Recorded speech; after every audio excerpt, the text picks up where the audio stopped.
Really, really cool. Also interesting to note, in Rise of X tournament finals now, Baron is now 0-2. Which is interesting, yeah. Very interesting. We're going to talk a little bit about that in a moment. We go into the match. But of course, we're here for the... I don't think we're live. We are. Have you pressed live on the YouTube? Yeah, it's delayed. Oh. It'll go in a second. Because I'm not getting on here. Oh, we're not? Oh, they said there. Oh, sorry. Sorry, everyone. Yeah, I've got a side feed just to make sure. That's our counter check. It's going. Apologies.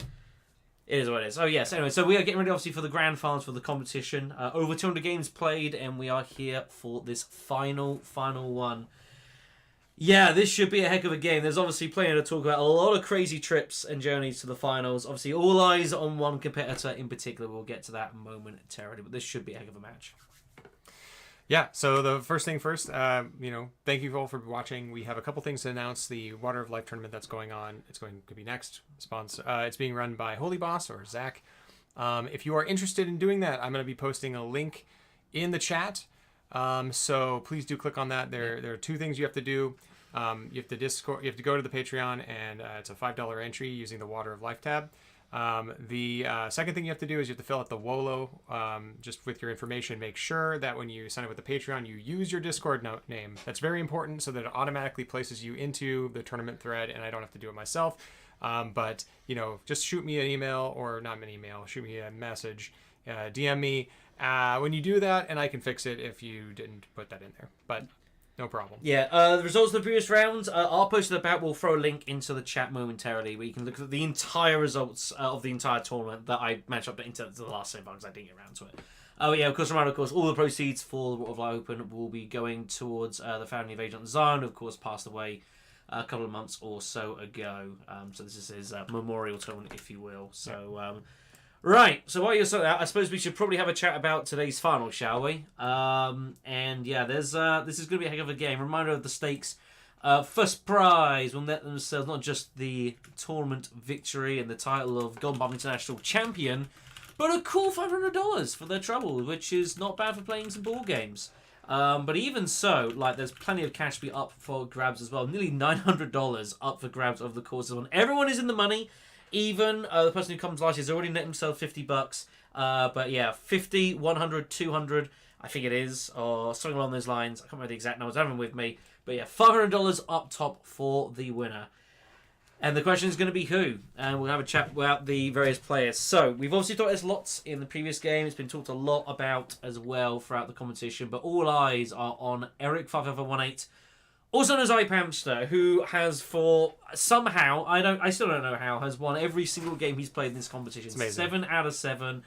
It is completely ridiculous. Apparently, we're all just doing something completely wrong, and he's just sussed it all out. It's either that, or he's omniscient, which is also very plausible. Absolutely slaughtered Group H it was. Him and Loomis Draw took 7 out of 8 of the victories. He won the tiebreaker there. And then, since then, just trounced everything. The round of 14, just destroying the group with Hundro. Quarterfinals, winning with Tezia. That was against, strong acting. Then the semi-finals, beating Toll, who, of course, is our 5th place runner-up, as well in the semi-finals. Please do go back and watch get that video. It is an amazing game. Every single player played really well. Some really high-level players. Should also note as well, for that same file, of course, the other running friend to that was Drazo, who, of course, is our Imperium Cup champion, who was trying to do the double. And, of course, they both met in the semi-finals. One of them had to fall. Sadly, it was Drazo. We will be hearing from him a little bit later on as well to get his thoughts on this. Seeing he's played him in the semi-finals, very interesting to see what he thinks is going to happen in this match here. But, of course, it's not just focusing on him. Plenty of other players is going on as well. So we've got Tomass, who I correct myself in the last one. He is actually a wildcard survivor. Somehow there's another one, which is really impressive. Came third in Group I, which is the one that was the 3-way tie with Haboot, who we saw earlier on today. So he had to come through the wildcards. We managed to do with Tezia. Tomass as well is I think he's very he's happy to get involved with a lot of combat, but he's happy to mix up as well. Run of 14 wins with Hundred, won it by Spice. Quarterfinal, winning with the Baron, and then semi-finals against Sneaker Dead. Managing to take it down with Hundro, who's apparently done pretty well this competition, as going by the last game we just saw as well. And Tomass was a finalist of the Cup, right? I think he was at least a semi-finalist. Yeah. I forget exactly. He was in the top 8, somewhere in there. Yeah. I think he might have been a finalist, yeah. So he's done pretty well. House Guard doesn't stand a chance. It might well not do. So joining them as well, we've got Hjorth, who won Group J, which is the group that I was involved in. Although I didn't really get a proper chance to play Hjorth in that one. It's just kind of the way it was a bit of a weird group. It was slightly our own fault. So I think he's had a really, really good knockout showing though, winning the round of 14 game with Leto, where he played Glacier, who's also in this final. So there's a rematch from the round of 14 game. They both played Hjorth played Leto and Glacier played Ilban. So of course all over each other there. So I think there could be some things to remember from that game, which should be really, really entertaining. In the quarterfinals, taking down Nail, playing as Ilban. And then in the semi-finals, winning against Habut as Princess Yuna. So Hjorth, I think, he's a very resourceful character. And I think he's more than happy to change up. I think he does tend to veer a bit towards deck building from what I've kind of seen. If he can pick up a spice or flow or two on the way, he will do. Yuna was a little bit out there. He had to kind of improvise a little bit, but he did it. And fair play to him. And then last we have got Glacier, as mentioned earlier, who came second in Group S. It's been all over the place. So again, we've talked about the round of 14 game, losing by basically nothing to Hjorth, but managing obviously to qualify through, winning quarterfinal B, and by a spice. I mean, there's been so many super, super close ones here. And then in the semi-finals, playing as Tesia, taking down semi-final C and finds his way here. I think Glacier it's a really difficult one. Obviously, a lot lies on Eric, and for good reason. They definitely should be. But I think like Glacier probably feels like maybe he's got a little bit kind of like the nothing to lose here, everything to gain. Probably thinks of probably a little bit of an underdog. Probably everyone does realistically against Eric as well. Like to win 7 out of 7 is completely ridiculous. But this is why I bring up the thought about the Baron and noting that the fact in 2 knockout games, it's only 2 admittedly, but Baron has not won either of them. In fact, he's come bottom half in all of them, which is very, very notable. And maybe we're going to see a similar thing here, of course. Eric is going to have a target on his back. And he knows that. We know that. Everyone knows that he's going to have a target. He's not going to be able to just waltz through this here. People are going to be very watchful on what he's doing. And I think if he gets anywhere out of line, I think people are going to start trying to jump on him. Because they're terrified. They think he's just going to crush it. There could well be some ganging up on here. And that could be a really important, this one. So one of the things that I mentioned in the previous video is that because he is so well known with this reputation, not only is he going to get jumped on, probably will. I think the dynamic at the table is going to be a lot different than most of the games we've seen so far. We'll see a lot of people playing like very cagey with their combats. I don't think there's going to be a lot of haymakers thrown. I think it's going to go a long way. This could be a long game, which I'm all down for. Like there is no time limit here. We are going the full distance. We'll be with you the whole lot.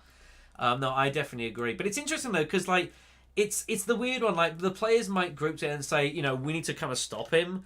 But everyone's waiting for that very first one. They can just stab everyone else in the back and advance them again. That's the problem sometimes, and it happens a bit with Dune Imperium, where the players. And you see this a lot in a lot of casual games where the players will sort of believe and feel that like they all know they're like, we need to stop the person in the lead, but everyone waits for someone else to do it, and that's what can happen sometimes here. Now everyone we did see that a little bit in the last game too, where the Baron was a little bit ahead, and then Ilban was a little bit ahead, and everyone was kind of going like, well, are we gonna go and stop him from getting Solari? Are we gonna go and so there was a little bit of that.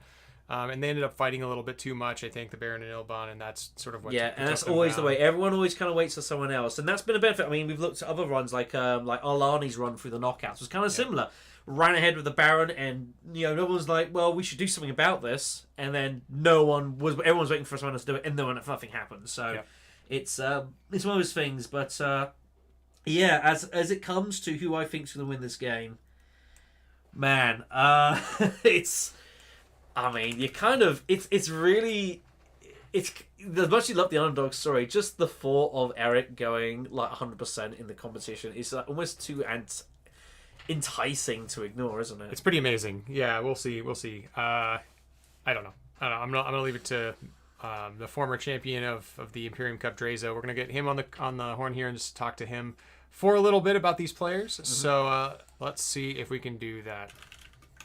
Yeah, it's a fascinating contest. This really, really interesting. It was interesting also for different reasons, but yeah, that's one of the great things about tournaments. We see this, like they have these weird dynamics happens.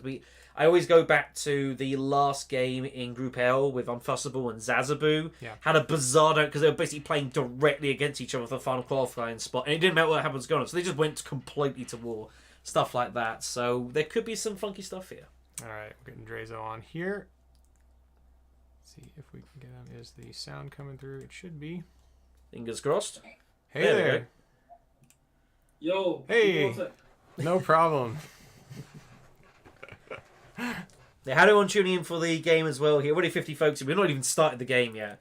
We really do amazing. appreciate the company here. Yeah, thank you all. And you should be in for an absolute treat here. I'm thoroughly sure. So I'm going to be mostly manipulating the visuals in case you were wondering what the heck I was doing, but that's what I'm doing. He's the tech guy. I'm trying to make sure the tech is going on. So it's live, doing my best with this. And I will also chime in with chat, of course. So you're the tech guy. I'm the hype guy, I think. That's how it kind of works out. So at the moment. Yep. All right, you there? You there? All right. You guys are together in person. We are. We're here. How's it going, man? Yes, sir. Going good. So tell us a little Just bit. having a RuneScape maxing party, and he's taking forever. So. Oh. Okay. So, you are the reigning champion of the Imperium Cup. So we wanted to, and you also got to the top 16 in this. So congratulations on that. You did very well. And so I wanted to pick your brain about these players. So you know a couple of them because you played against a couple of them, but specifically, let's start with Eric, who you ended up playing against, right, in the last semifinals. game. Yeah, fascinating game that, by the way. All right. Before we start off, I need to see who made it to the semifinals because I've been. Oops. Let's Dear. see. Discord announcements. You mean the grand finalists? The grand finalists? Yeah. So you got Eric, Tomass, Hjorth, and lxlGlacier. All right. So right off the bat, if Eric manages to pull off another Baron or Cassia game, my money's on him because his luck has been disgusting this tournament. It has been pretty 3 good. games. 7 out of 7 is it's kind of when we get on. We wanted to get your feeling from obviously a semi-final game. And kind of looking back on that, and obviously it was a great storm going in between both because he was on unbeaten streak and you were obviously trying to do the double. So it was a fascinating contest. That's kind of we want to get your thoughts on from playing that game, what you made of it. I mean, I think I had a critical mistake that game, which was not taking the Guild Ambassador just as a denial play. But just in general, I mean, I have watched a lot of... in my opinion, right, lxlGlacier is someone that's been around for a while. You kind of know who he is. He's in the community. He's active. Journeyman. Yeah, very journeyman.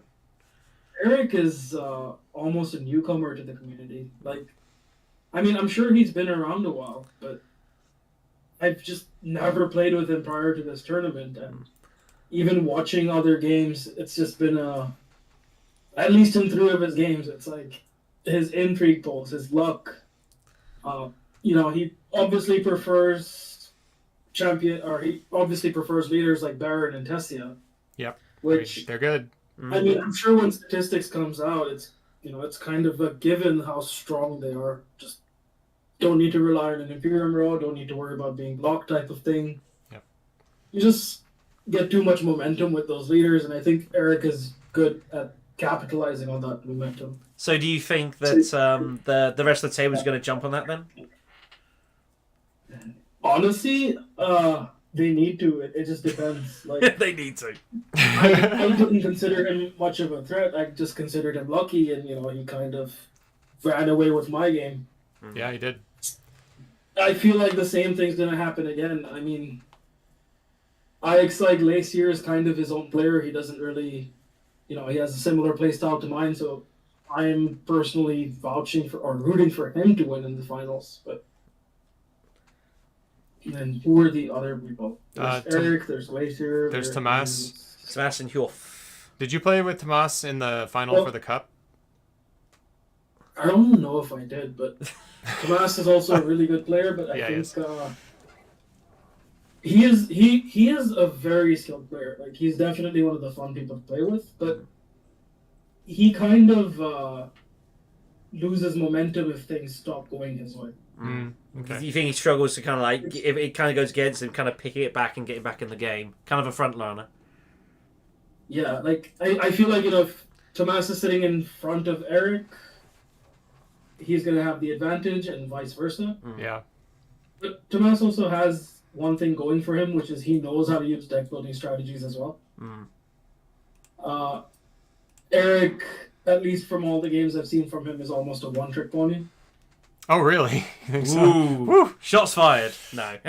I mean, his words. I mean, he's won 7 games on the shot, so it must be a pretty good trick. Yeah. Yeah, but was it Eric who had the 2 Baron game finishes, or was it Tomass? No, that was neither. Neither, yeah. That was neither of them. Who was it? In one of the quarterfinals, round 6. That were those. Basically, Both of those were everyone- they were both Arlani, who went out in the semis. Yeah, Arlani, yeah, who just completely bombed up Yeah. when we actually got up to the finals or the semifinals. Brutal. I don't know. I think it's more of a seeding thing. Like Yeah. as soon as the game starts, just being able to see who's in what seat or what position, that's gonna make the biggest thing. Like it's a game about blocking, and if the person behind you doesn't block you when you're playing a Baron or a Tessia, it's almost too easy to get away with it. Now, so I don't know if you had a chance to watch the last game, but we saw Alejandro win it, which was pretty great. It was very close. We had a Alejandro, we had a Baron, we had an Ilban, and we had a Romber. Can you believe it? It was amazing. Was that the runner-up finals from yesterday? Just today. Just this morning. This morning. Yeah. I didn't get to see it. I just got home. That's fair enough. Definitely go back and check it out. Hell of a game. Yeah, amazing game. No, I definitely need to. Like I heard, I was vouching for Sneaker Dead, and I heard he lost by 1 spice. So one spice or one Solari. Solari, whichever way he did it. So yeah, it was absolutely razor thin. And as I said, he's probably a little annoyed that he didn't win it. It was his to win. Some weird thing. I mean, everyone took chances of that game, which I think is one thing that was really cool to see. Like I remember the Imperium Cup finals the final game was a very, very cagey affair. And the run for people were happy to take some chances here. I've never seen garrisons so stacked going into tier 3. Everyone had 5 troops minimum in their garrisons going into tier 3. So, and then economics basically comes as you have no idea what's going to happen. Completely unpredictable. It was fun. But yeah, really, really good stuff. So you think Eric's to win this then?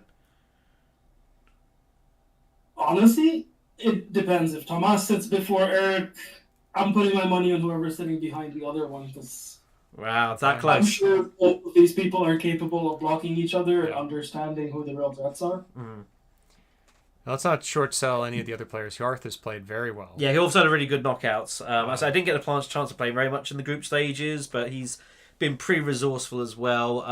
Kind of going down the deck building idea as well. I think he's been pretty solid. I don't know. I mean, everyone has got here for good reason. You can't necessarily count anyone out for sure. Glacier as well. Yeah, I mean, every one of them has played really well. Yeah, it's just again, Hjorth is not one of those players I see often. Maybe it's a time zone difference. I'm not sure, but with all the Dune I've been playing, it's like Tomass and IP Master, the people you see the most. Yeah. Eric's kind of just come out of nowhere swinging, and He's showing us something, right? It's been absolutely scary. But we've had a few others. Badger's the same as well. We didn't know anything about it, and Badger's come in, and it's just great to watch. Really good technical play. So that's one of the great things of doing these, where people come out of nowhere and just show that that there's a lot of good players in this round. I've been playing with Badger a lot, so I did know that he was. Yeah, Badger's a lot of fun. Yeah, he's a lot of fun. But all right. So we got about 9 more minutes. Did you want to add anything? We've got a little bit more time. Drezo, did you want to add anything else or talk about anything else specifically, or specific strategies you want to see, leaders you want to see, anything like that? I'm just hoping the hidden picks, shuffles things up. We see a game with no Baron, no Tessia. Yeah. Yeah, we saw no Tessia last game. That was nice. We didn't get to see what the picks were. No, Actually. no, we don't see him at all. We get to 'Cause- see. I mean, the Tessie wasn't picked, so I assume she wasn't there. Do you want to? I mean, we could jump into the black seat for the first bit, right? Or is that not even worth? It's probably It's not. It's not it. worth not it. worth It's fine. We're better off not knowing. Yeah, probably. All right. You're streaming it live, right? It's live. It yeah. is. We are live. Please do not swear. Hi, No. Mom. Hi, Mom. Hi, Paul. Hi, Paul. I hope he's here for this one. Yeah, That'd be if really you're there, throw us a Yeah, hi. you'll get plenty of love. Don't Yeah. don't worry, Mr. Down. But yeah, okay, sounds good, man. It's great to talk to you. So you also got a chance to play with Black Shadow live. Yeah, oh in yeah, Toronto. Yeah, I should probably talk about this quickly. It was a lot of fun. Oh yeah, 100%. Like, honestly, I had a game yesterday that was deja vu of the game we played in person because I was playing Helena in third position and I got a Twisted Mantat and my Quizzatch again. Yeah, I mean, when you're getting like 4 or 5 actions, you can't really stop any of it. It's kind of disgusting. There's not a lot you can really do. It's yeah. I mean, there's a point where like you could argue quality of actions over quantity, but that's just too many. I was too just many like, this is over. So do you think? Helena doesn't get blocked on city spaces anyway. Right? Yeah, exactly. So you've always got optional mentat. You can't not be able to use it. So it's absolutely disgusting. So do you think we've low sold how good Twisted Mentat is, or is it about where it should be? I think Twisted Mentat is heavily dependent. I mean, we're talking about immortality now when we're doing the X finals, Yeah. so just to put that little bit of clarity there for people who are Thank watching that don't exactly know what the Twisted Mentat is. But Let's see if I can pull it I out. think if you're playing a character that's capable of drawing cards, Twisted Mantat is one of the better Imperium Raw cards. Yeah, well worth Because- the expense. Even early in the game, like if you buy it, even if you're not playing it, it's not the worst thing. You're getting a dagger, a specimen, and a reveal out of it, and those specimens can really snowball you into a lot of those Deluxo cards. All right, here's that card for those of you. There you go. For those of you who don't know, haven't played Immortality, here is Twisted Mentat. Yeah, and if you don't know much about mortality, you're about to see a lot of it, an awful lot of it. Reposition this. There we go. There we go. So This is a fun card, and Drazo ended up getting twice, I guess, this and Quizzats. Quizzats Haderach. yeah, it's just Yeah. it's not fair. Lots of Really. actions. It's not really fair. That's fun. Fun fact, if you graph the Twisted Mantat with Quizzatch, you actually get your agent back as well. Oh, So that's move it cool. anywhere and bring it back. It's pretty dirty, isn't it? It's pretty dirty. Awesome. Right, we need to get ourselves ready then. Thank you very much for joining us, man, and I hope you enjoyed the final. All right. All right, man. Catch you guys later. Take care. All right, everybody. Yeah, I've just seen in chat as well. There's a bit of talk about the. There are rumors starting to go about a new expansion. Unfortunately, we know as much as you guys do, which is nothing. Very unfortunately. Yeah. I've kind of joked about and talked about bits and pieces. I keep joking about like Dune Imperium second edition. I do joke about it a little bit, but there's probably a bit of truth for that matter. But yeah, it makes sense. I mean, Dune Part 2 is out. I think it's due out in November. I think it's November. October, November, somewhere around then. So it would make sense to kind of tie it into then. Yeah, I mean, there's a lot of new leaders make sense. Probably new cards make sense. Who knows? Maybe even go for something completely fun. And I don't know. We've had the same board for 3 years. Just saying. Might be cool to have like Just a slightly modified board with some new stuff. Yeah, and just have at it. I think it'd be pretty cool. Yeah. We shall see. Anyway, so just a couple of minutes until the finals. I'm getting everyone sorted right now. They're all getting on their computers or having a bite to eat or waking up, whatever they're doing. And so we'll be started in about 5 minutes. Looks like the stream is doing very well right now. So. Yeah, we're having some issues the last one, but it seems to be much more stable here, which is very, very good. So thank goodness for that. Hopefully it all looks good for y'all, and there's no like. Yeah, loss of as always, if quality. there's issues, let me know. Kids saying they should give him a breakup with me. That's bad, but sometimes you got to make sacrifices in life, and maybe that's one that just you have to accept. Yeah. And besides, if they're gonna break up for that, maybe Don't do that. No, please Don't do that. no. It's not worth it. Play it online. Play it online. Yeah, it's good. No, I'm kidding. We do want you to support Direwolf Digital, of course. Go buy the game if you don't have a physical copy. Yeah, I mean it's great. Tell your friends about it and get them involved and help grow the community. Get them in the Discord. But you see, Jeremy, it's a tough choice. What you got to do is you got to get them playing Dune Imperium, and then you get the best of both worlds, right? That's right. Great. I mean, what could possibly go wrong? It's been good knowing her. Thank you, Jeremy. You have to have your priorities back. Yeah. Right. Goodness gracious me. All right, then. So, yeah. Two of our players are here. We're waiting for two more. And we'll jump in and say hi to everybody before the game. Mm-hmm. Then we'll jump back in after the game, of course. We'll have a little ceremony thing. How to convince my wife. Dude, I haven't been able to convince my wife to play the game with me. Good luck. Sorry. There's always a time. There's always time. That's why I have a board game group. Yeah, I suppose. No, others are usually more fortunate than I with regards to 1v1 gameplay. I don't usually get that here. Yeah, definitely. But no, it should be good. So now I've got the boards, but a fun fact as well, I've now got all the board expansions. All three of them bought from 3 different countries. It's just been bizarre how it's gone. But hey, you take what you can get. Yeah, absolutely.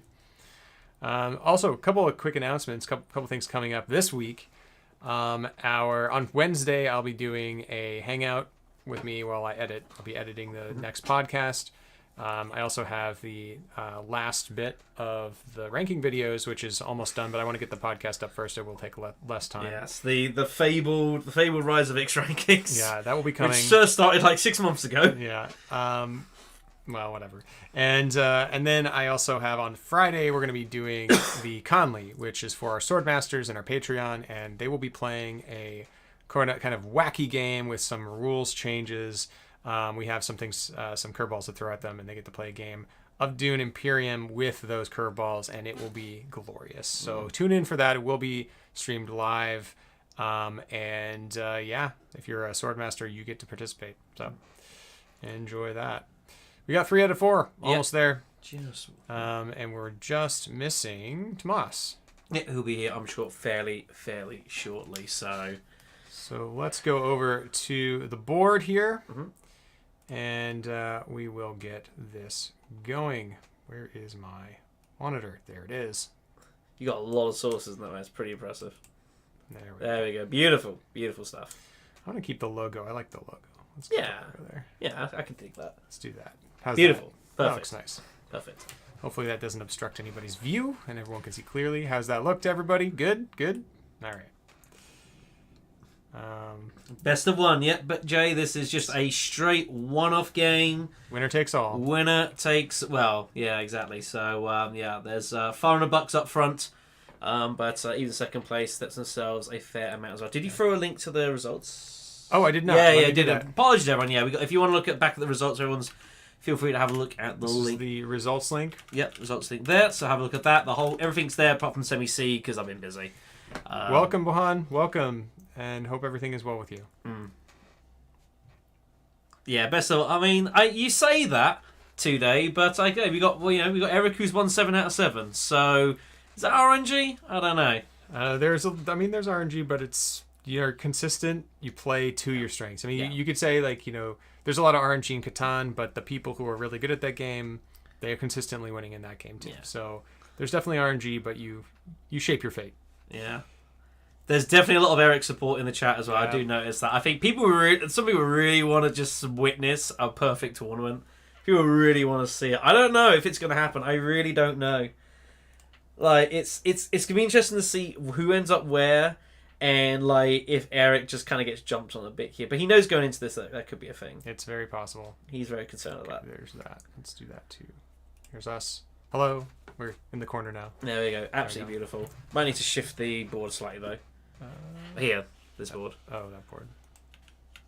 Means you might want to put that down there then. Let's do it down there. Yeah, something like that. That looks pretty good. Is that better? There we go. How are we feeling, folks? Is that all right? Hopefully. That looks pretty good. Alrighty. Should be pretty decent. Alright. There we go. That'll suffice. I can shrink that a little bit more too. Yeah. We don't need to be that big. Whoops. No, I'm going. There we go. Wait, let me fix it. I'll fix it. We'll get there, folks. We'll get there. So, yeah, no, much appreciated, Jeremy. Like I say, it has been a long event. We really, really do appreciate the support for you guys as well for watching along. It has been It's been good. It's been dramatic. We've had so many amazing games. I still think like the knockout stages of this competition has had like some of the best games in Imperium I've ever seen. Just the quality of it, the drama. There's been so many great stories as well. On an organisational standpoint, I can't complain. On an entertainment standpoint, I can't complain either. It's gone really, really well. Obviously, again, as I mentioned in the previous game earlier today, so I apologize to those obviously couldn't make it. But we say we had 120 people spaces for it, and we filled it up in less than 2 days. And then I extended 160, and it was done in another day. So it was way much faster than I was expecting to take up. Like, it completely surprised me. So the intention is for the next big open, the 2023 Imperium Cup, that there will be no limit of players. We're going to have as many people as we can muster for that, and it will be it's going to be big. It's going to be very, very, very, very big, but I'm looking forward to it. It should be great. Just getting the last bits and pieces sorted out here. Apologies. All right, so they'll join the voice chat here in a bit. Mm-hmm. And we'll be able to start talking with them.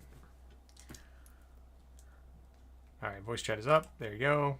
Super duper. Hey, Glacier. Hello. How's it going?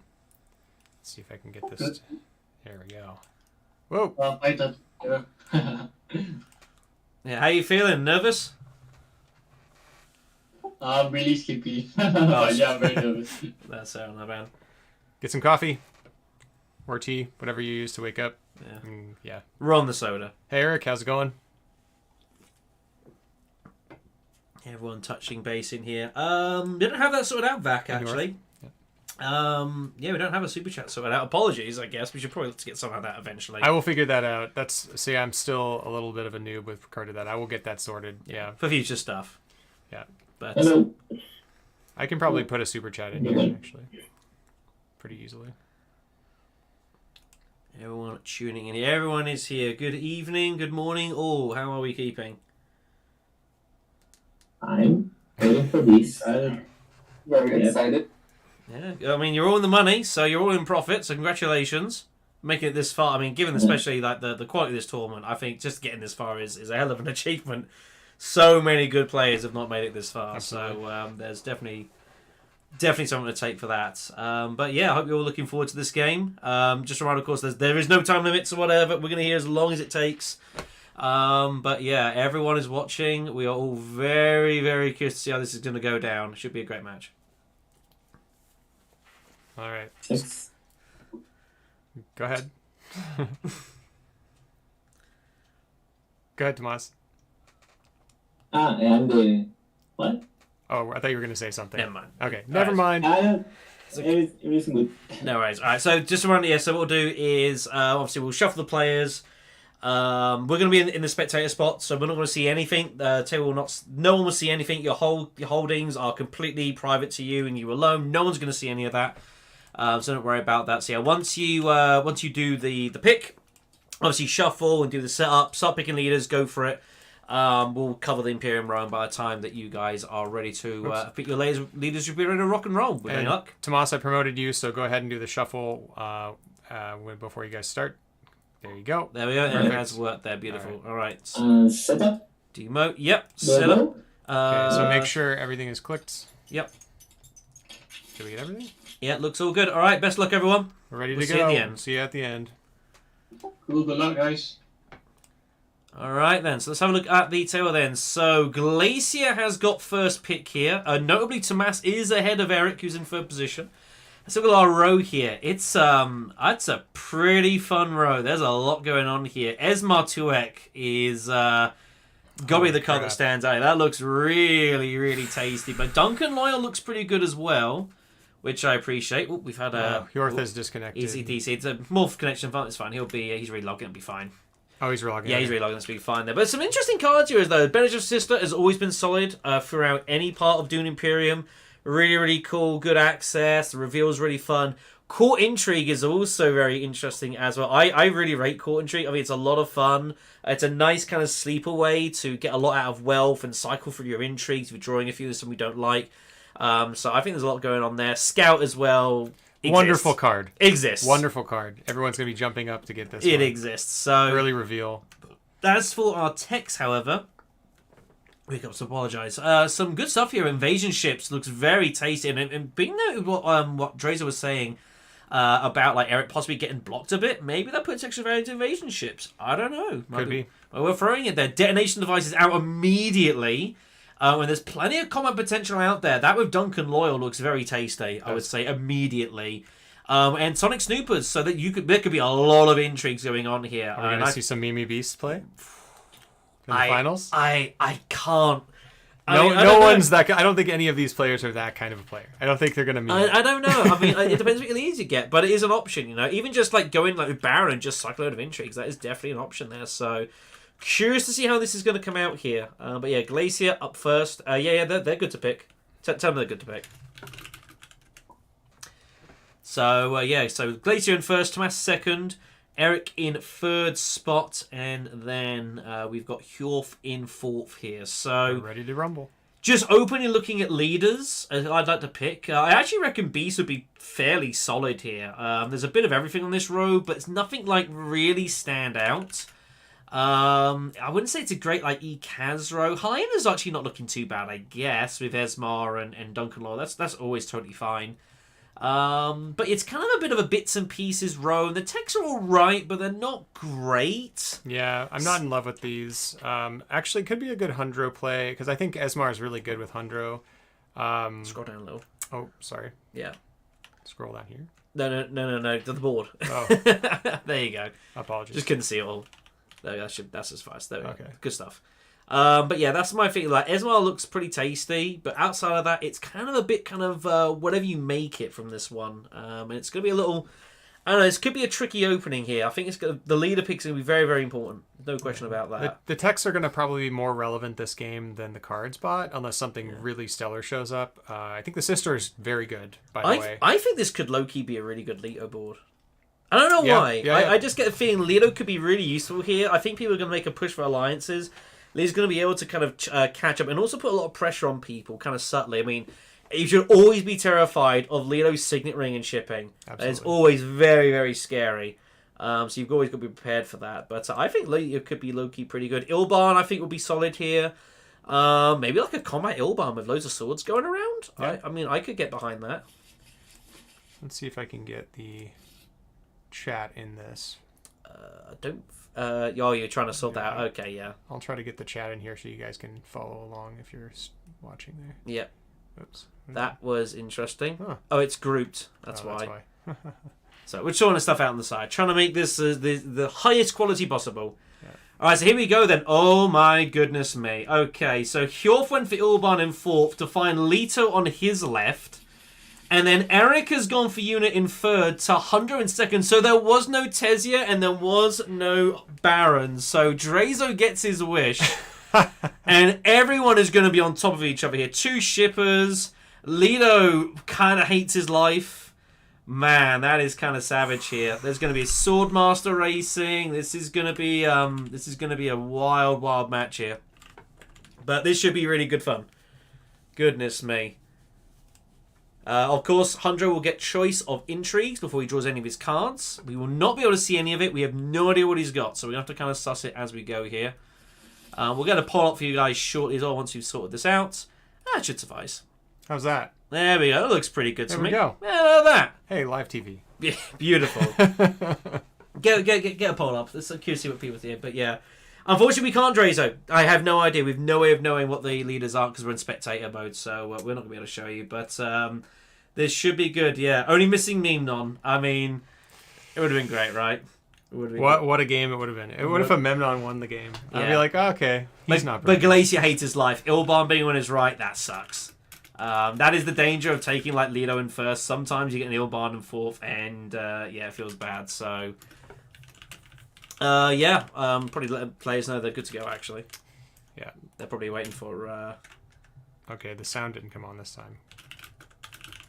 All right, here we go. Then we are off to the races.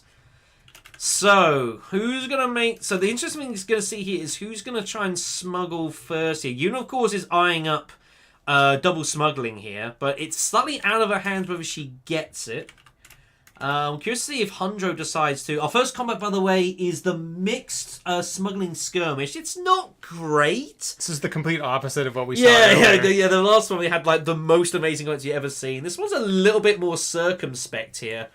Lido, I don't think has drawn very well. He's not played yet. I don't think he's drawn any faction access, and he's hating his life. He did draw Smash. He's trying to work out where to go here. So, fold space open. So, Hundro, I think you've got to smuggle to keep away from Yuna away, right? And he does. Absolutely. And he does. Pretty standard. Yuna will probably be eyeing up maybe some wealth play, I would think. I think Yuna's going to be trying to rush getting hold of Swordmaster ASAP. Might also go Steel Suits as well. Get rid of the early Wurtle loss, which they do. I think that's solid. Hundro doesn't seem to have his access card. That's not good. I mean, he might still have it like Seek Allies and maybe just want to block smuggling away first, which is totally fine here. It is fine. Totally fine. Yuna got her watered. That's pretty good for Yuna. That is one of the big hurdles. Yeah, getting sealed straight away is pretty good. Ilban's up. Ilban going for wealth. So wealth Mentat incoming for Hjorth. Fairly standard-ish sort of open. Lido back up here. It's kind of those weird combats where sometimes people prefer getting second than first, depending on what your exact strategy is. Which is always a little bit curious. That Hundro will want to get some Slurry here, so he can just cash and get his Swordmaster right away. I don't think Hundro is going to be that concerned about getting hold of shipping right away. I think he might be happy to let Lido and Yuna kind of battle for that a little bit. But we shall see. Yep. So action is on Leto, deciding what to do. So Lido, and the thing is as well, Lido and Hundro both have ring abilities which require spice, which means they're going to be fighting very heavily over Imperial Basin, a bit over Haga Basin as well. So Lido might kind of want to go Imperial Basin to stop Hundro using his Signet Ring, perhaps. And you might already start seeing a bit of byplay going on here. The two of them will be fighting everyone's going to be fighting over something realistically here. You know, Ilban and Yuna are fighting over money.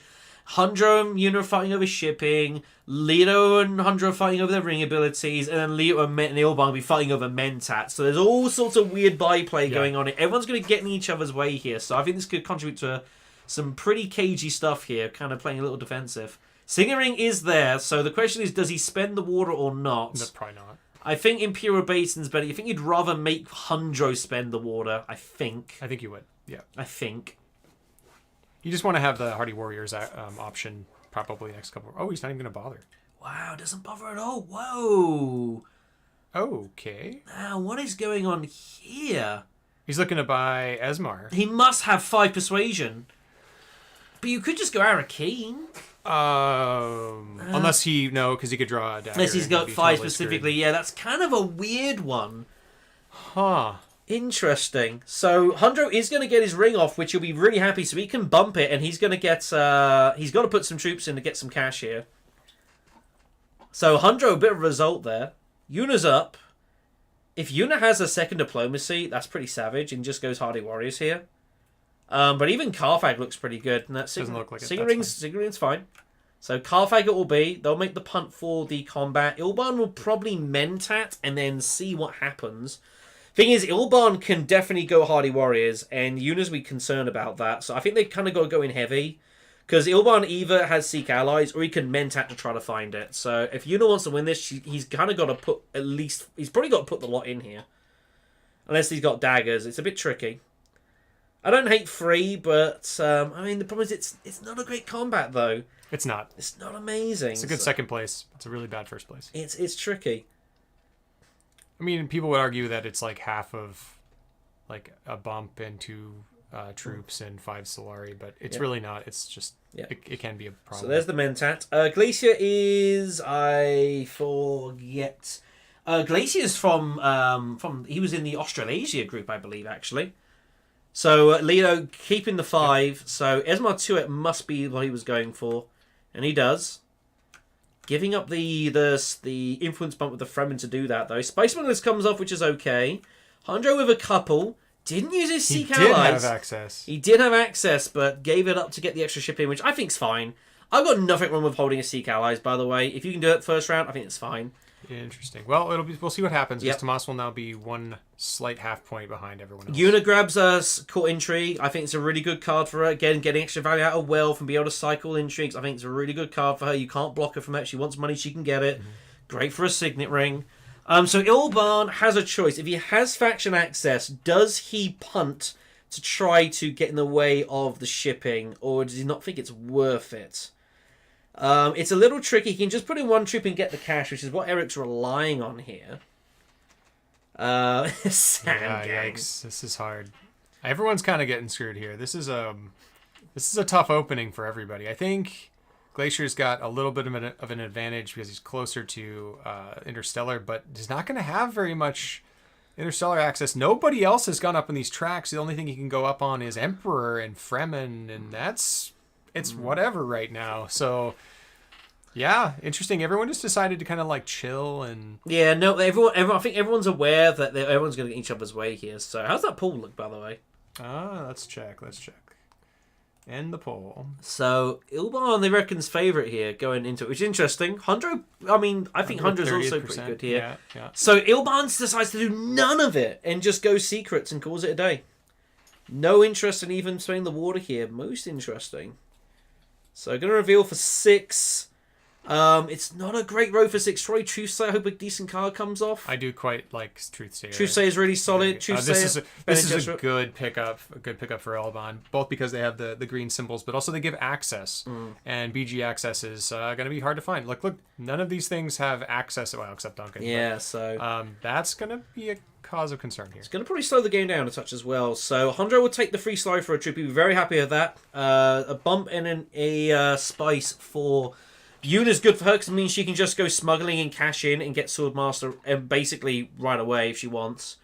But Hunter's going to bot that off there, I would imagine. Hunter surely just smuggles Swordmasters and rock and rolls from there, basically. I see no reason not to do that. Desert Power? No, he doesn't. Wow, he'd rather hit the fold space, so he's happy to give... So Yuna's going to get round 2 Swordmaster anyways. Wow. Because she can just cash in and she gets the +2 on both of them, so... Okay. Yikes, and that's Eric. Eric's got his Swordmaster already round. I can only assume Hundro did. No, Hundro had access. I'm sure. I'm sure. And he went for the false, but he said, "I don't know. I think I go Swordmaster there.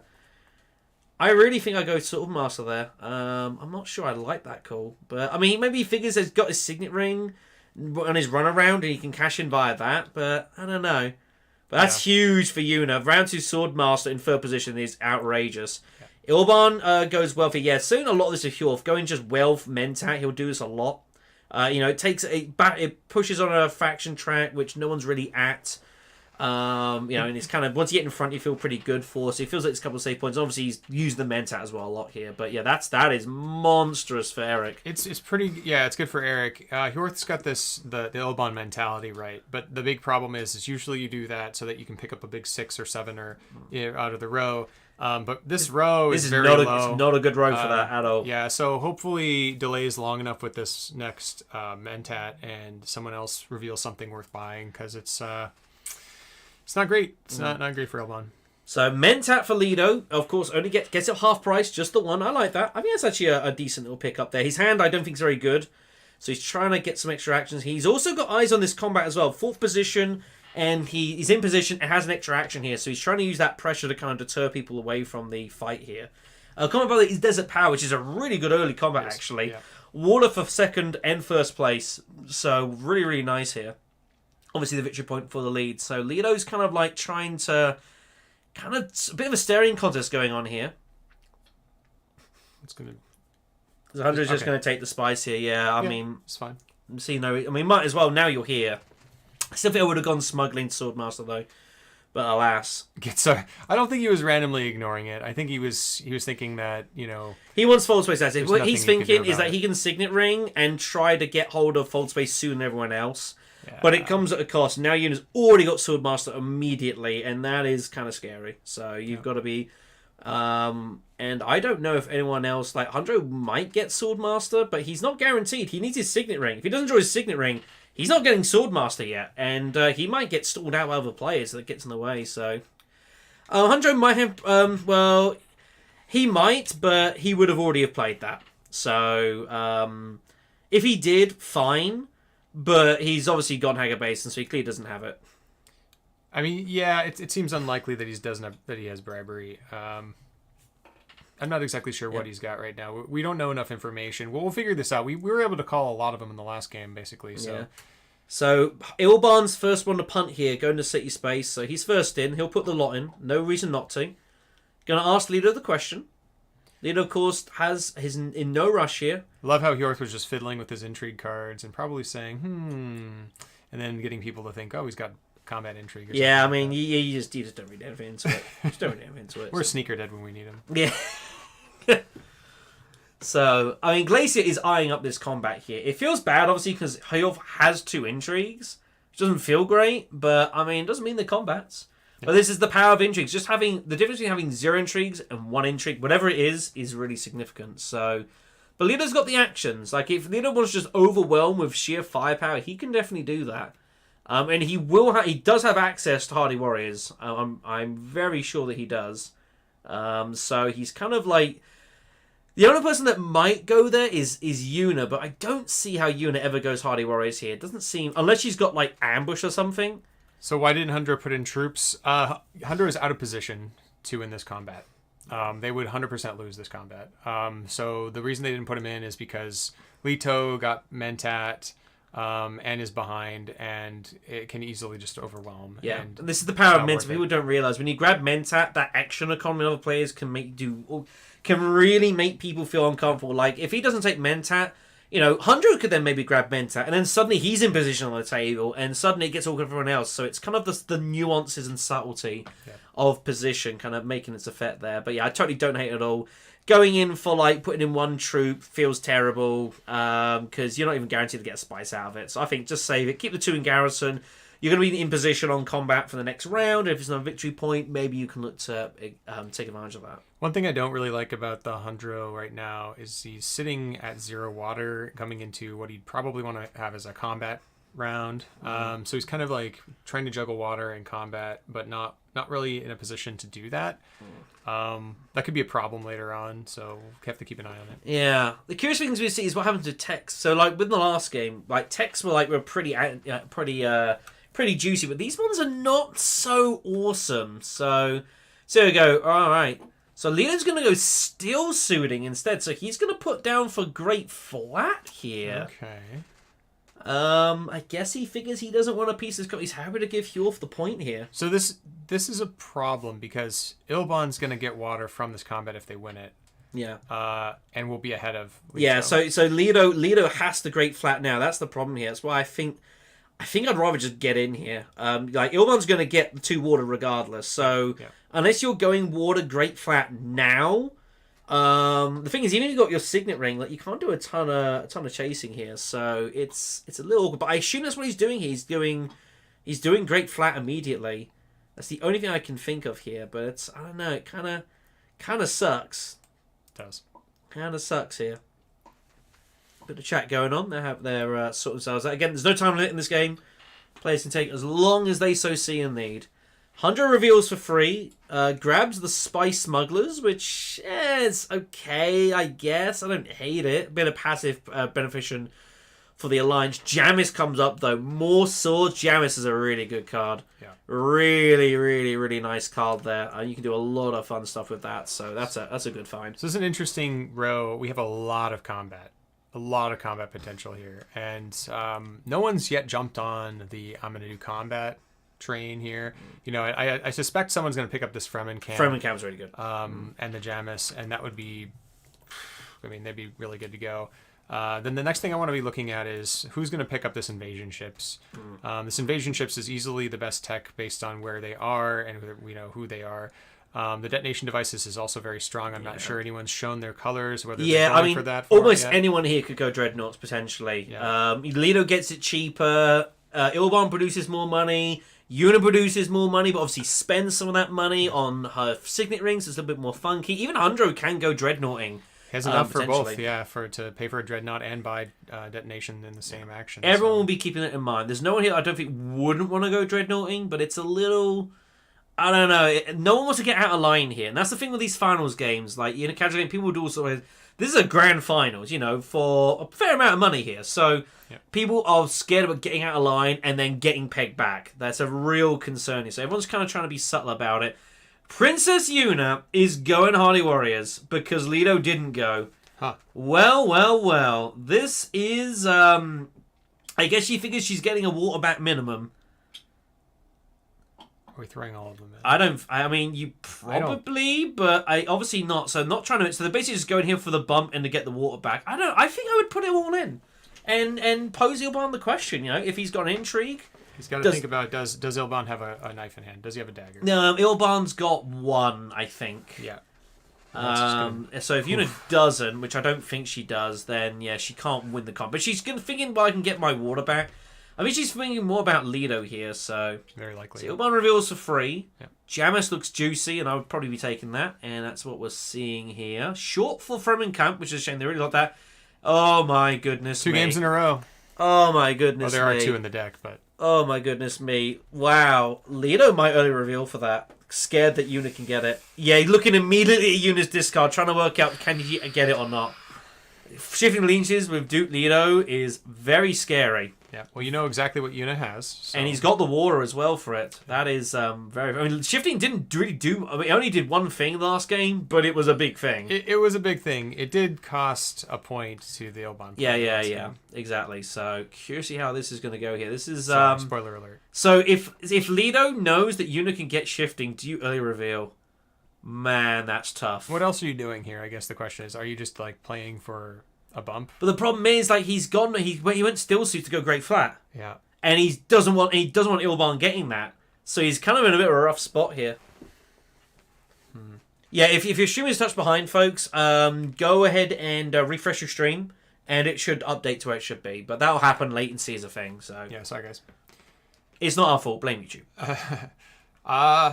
Honestly... Oof, that is a really hard choice. That's a tough That's one. a really... I mean, so Leto is not in the best position to use shifting anyway, because his ring also uses spice.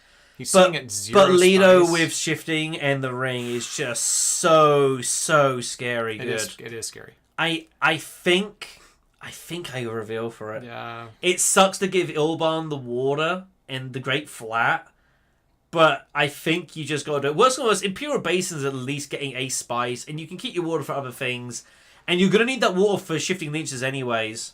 No, he decides he's going to go great flat here. He's going to take the spice. So, again, don't know if Yuna has the free. I feel like they probably do. So, Leto is going to take the spice. Do they put any more troops in? I mean, I don't know. I probably don't think so. Oh, she only had 2!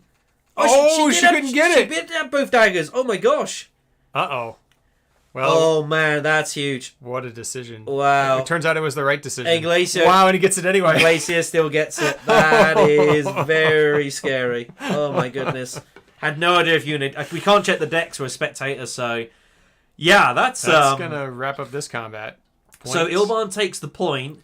Leto gets a rough spice. Yuna gets the water and the spice. Man, that is... Wow, that's scary. Leto looks really dangerous right now. That is fearsome. No alliance is safe in this game now. Until you hit 6, and that's going to mess with people. I think that's going to possibly slow the game down a bit. Like we could well go a distance here, because people are going to feel more compelled to like have to defend, a bit like Immortality, and that's going to mess with us. So it's going. I think the game's going to get a little slowed down here. Unbelievable. That was a great play. And that is savage. So yeah, everyone is going to be absolutely terrified of this, and rightly so. So Yuna's up. Yuna, I imagine, is going to go full space here. No, Hardy's again. So Yuna's just bombing the Fremen Alliance here. It is Imperial Basin, by the way, is the combat, so more victory points, but importantly, 2 order for second place, which is really, really good. Like, that early game is huge. So Yuna figures, well, if I lose, I get my water back, and then some. Yep. And she's making a charge of this alliance here. Probably feeling she's pretty scared about Duke Leto right about now. And I would be scared too. So scary. Man alive.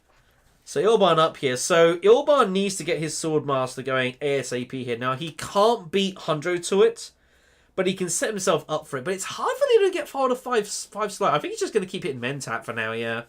Ilban might try and go this game without buying Swordmaster and just relying on Mentat, which is kind of crazy, but I think we're going to see that. I mean, he's ahead of Leto, so that does bode well for that strategy. Yeah, Leto's got to expect that he's almost never going to get Mentat, so he's got to accept that he's going to have to use his value elsewhere.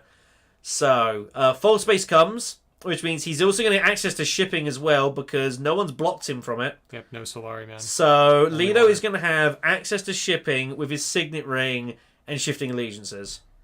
What? What? Oh my gosh. That is... Wow. Yeah, players are going to have to start paying attention to Leto and being very careful because that's this is a good start for Leto here. He'll be very happy. I'd be feeling pretty good right about now. Now, we're saying that, but, Ilban is a point ahead, and having an extra combat point is very good. It's just, I don't think Ilban has a great deck yet, and Leto's deck is pretty good. Yeah, I mean, it's all about kind of like what your potential is. Leto's potential currently is infinite. Yeah. So, his potential is the limits of the game. So, yeah, very, very frightening stuff here. And the thing is, that's also a bit awkward for Hundro. I think Hundro got Spice Smugglers with an intention to try to charge this alliance, and now Leto's got his ring and shifting allegiances. Like, that is bad times. I'm not really sure. That is really bad times here. So, those bumps might not be doing a whole lot. Yeah.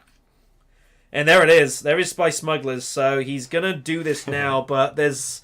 Yeah, this is put the really... ball back up. And Leto's got Esmar Turk, of course. Yeah, you're right. He's got Esmar Tuek as well. He got that first round. Oh my gosh.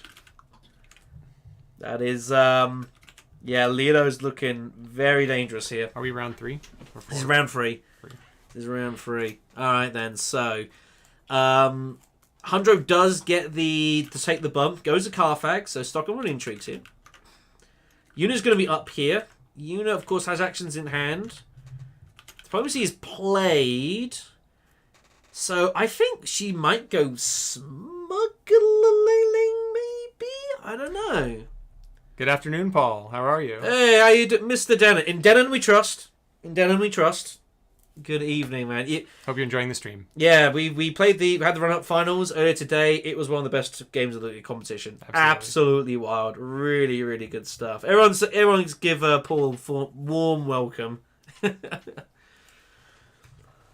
But we are here for the finals. So, yeah, Leto's looking very, very scary. I mean, Shifting Legion did get Baron fought for the runner-ups. Oh, you must have seen it then. But I don't know. I mean, it was kind of weird. You got to use it once, and it was decisive. It cost the All-Barn a heck of a lot here, but this is a different story. This is Leto with Shifting. And a lot of spice. It's very scary.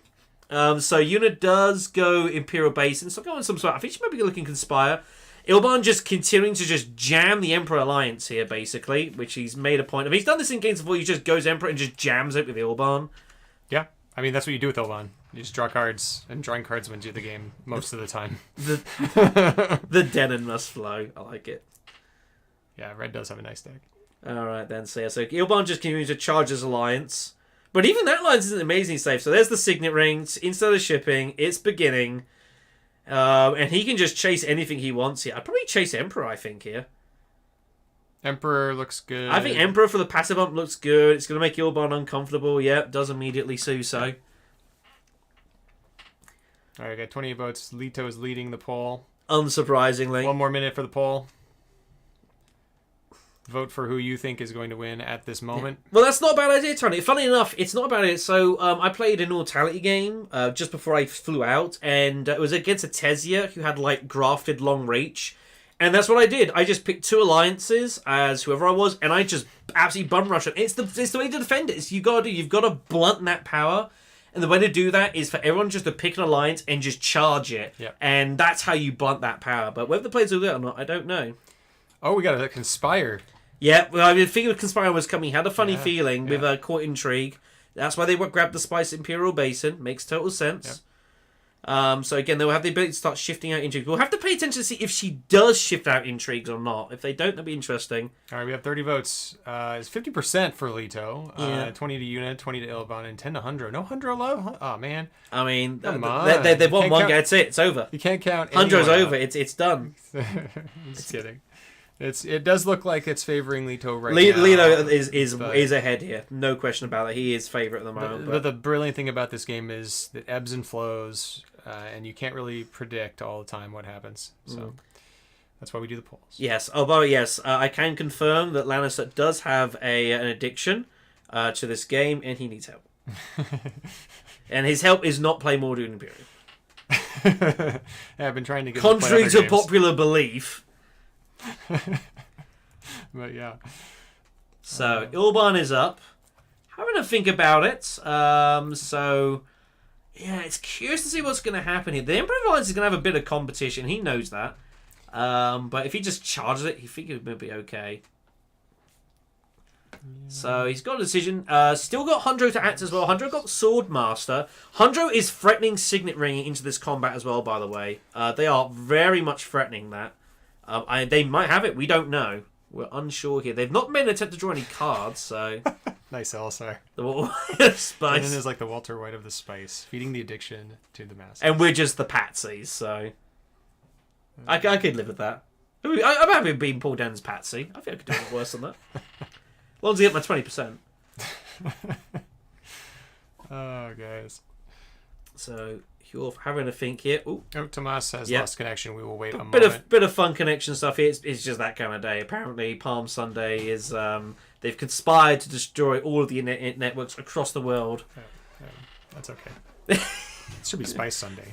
Spice Sunday. I like that. I like that. There we go. Future stream plans.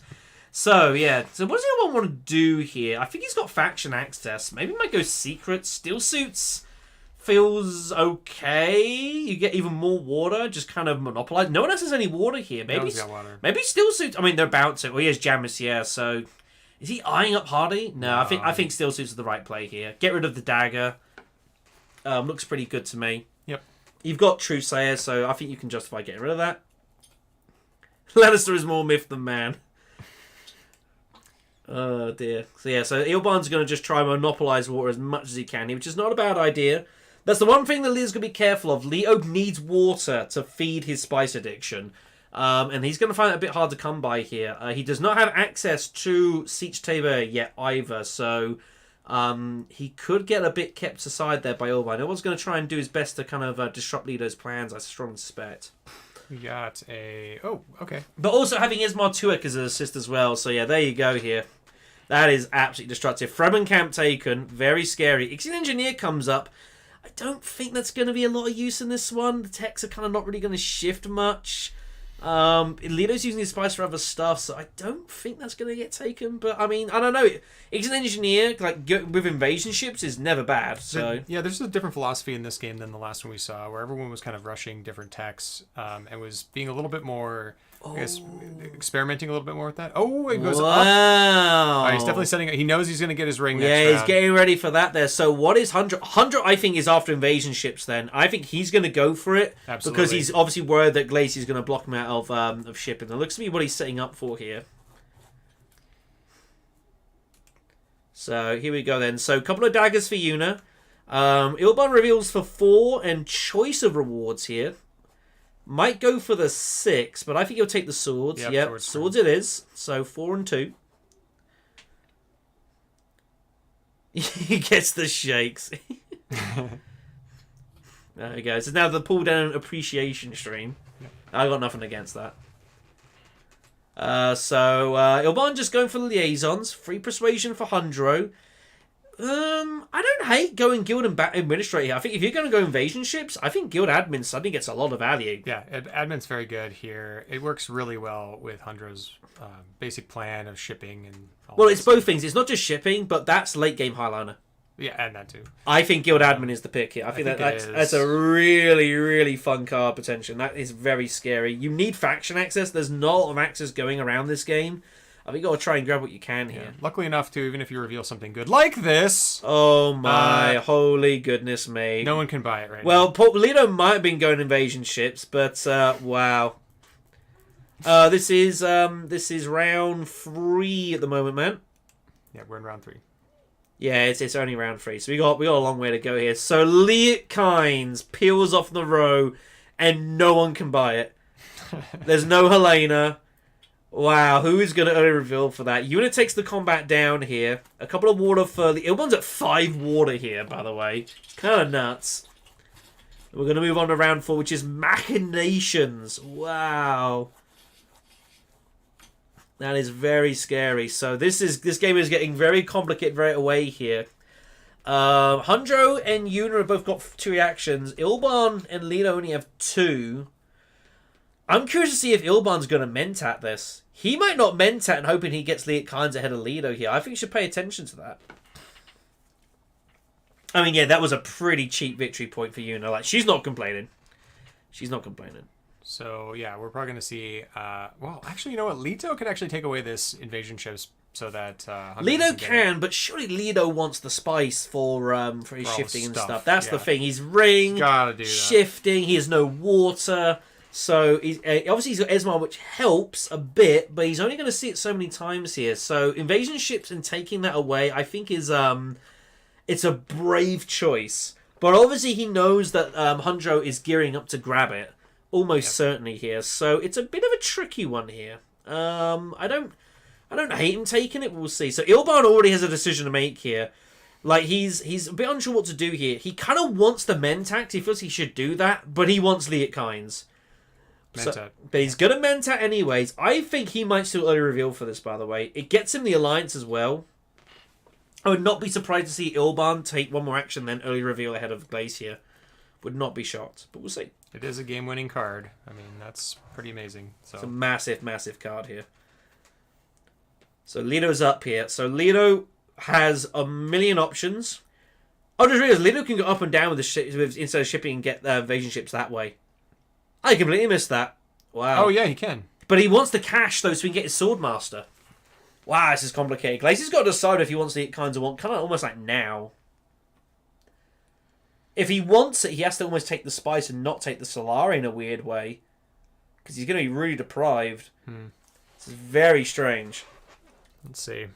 Lito's got a couple options. He could just simply go to tech negotiation now and then do that other thing later. I mean, he doesn't have to get it now. Though it's weird again because so Ilban is making no attempt to get hold of Swordmaster here. He's all after Mentat. Yeah. So he doesn't care if Lido gets it or not. If anything, he's happy if Lido gets it. So maybe it's better for Lido to try and type Mentat where he can. So it's very weird. And the problem is he's behind him, so it makes it awkward. So Esmar's getting played here. So he's going to take the Alliance with this. Looks like it's the plan. Not revealing for it. So he goes up and down, grabs invasion. He does grab invasion. So this is going to be a very expensive spice. So that is, that's 2 spice there. -2 for the space, -1 for the negotiator. Esmar's going to get played, which is going to be another spice down. So it's going to put him to 3 here. So a little pricey. A draw first. A draw and a bump. He gets some money back.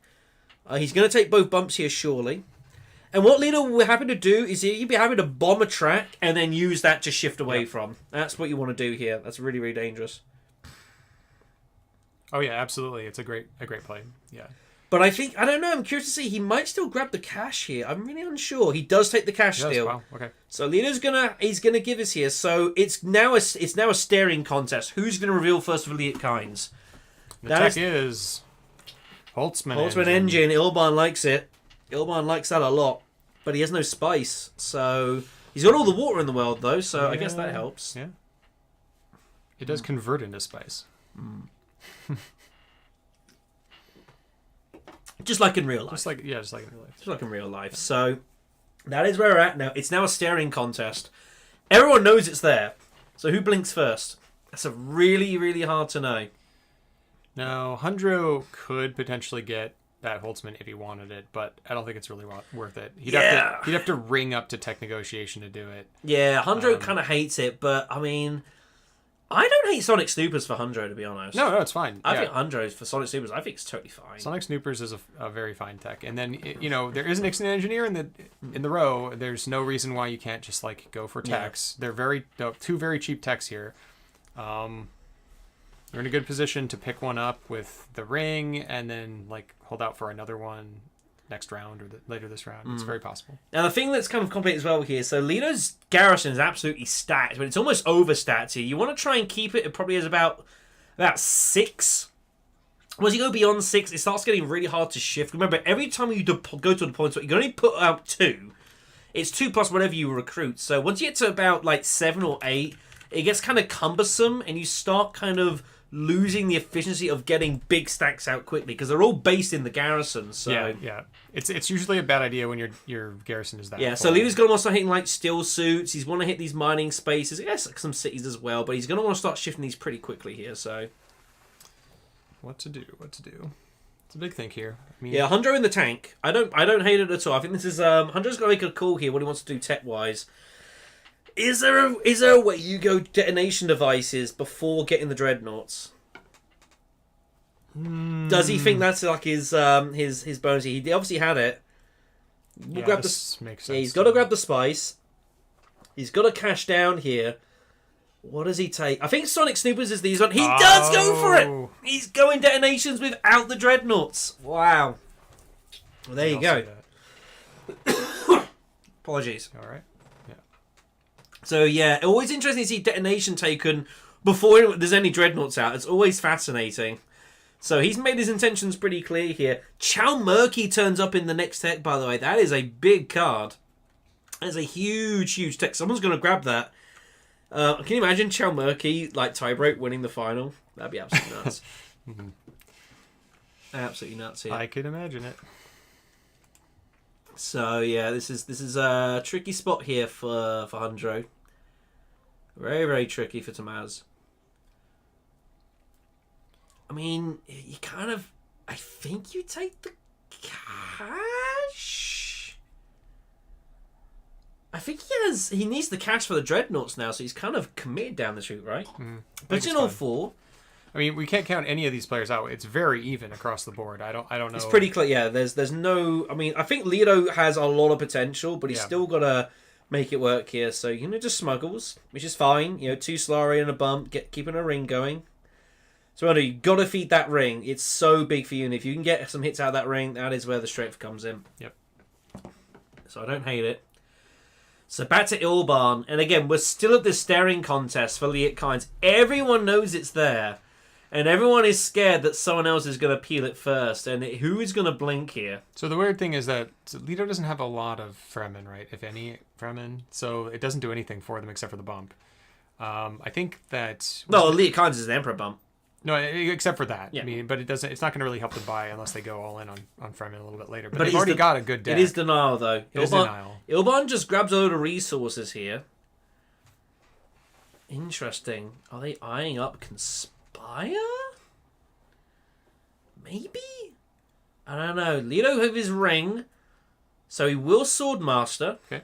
Which I think you kind of have to do. With the ring in hand, you've got to spend that. So, does he keep chasing Emperor here? I think if I was there, I'd commit to one track and instill the fear of God into them. And that's exactly what we're seeing here.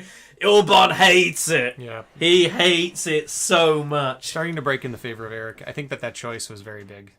And I think as well, I think if Leo doesn't have shifting in his hand and he reveals over for Leo and then shifts immediately next round, I mean, Ilbarn's just kind of boned. Yeah. There's not a lot you can really do about that. But Ilbarn kind of has to defend it in case that he doesn't have it. So absolutely. It's really messy, this. Ilbarn does not like this at all. Really brutal stuff here.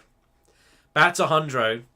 Hundro's got to take an action here. I can't see how he early reveals here. I think you've got to assume that I don't know. Like, you feel like Ilbarn's got... I don't know. Ilbarn might just reveal and take Liet, though, for the bump. Yeah. It's really weird. But I don't think I would sacrifice 2 actions for her. I mean, that's so brave to do that in a final.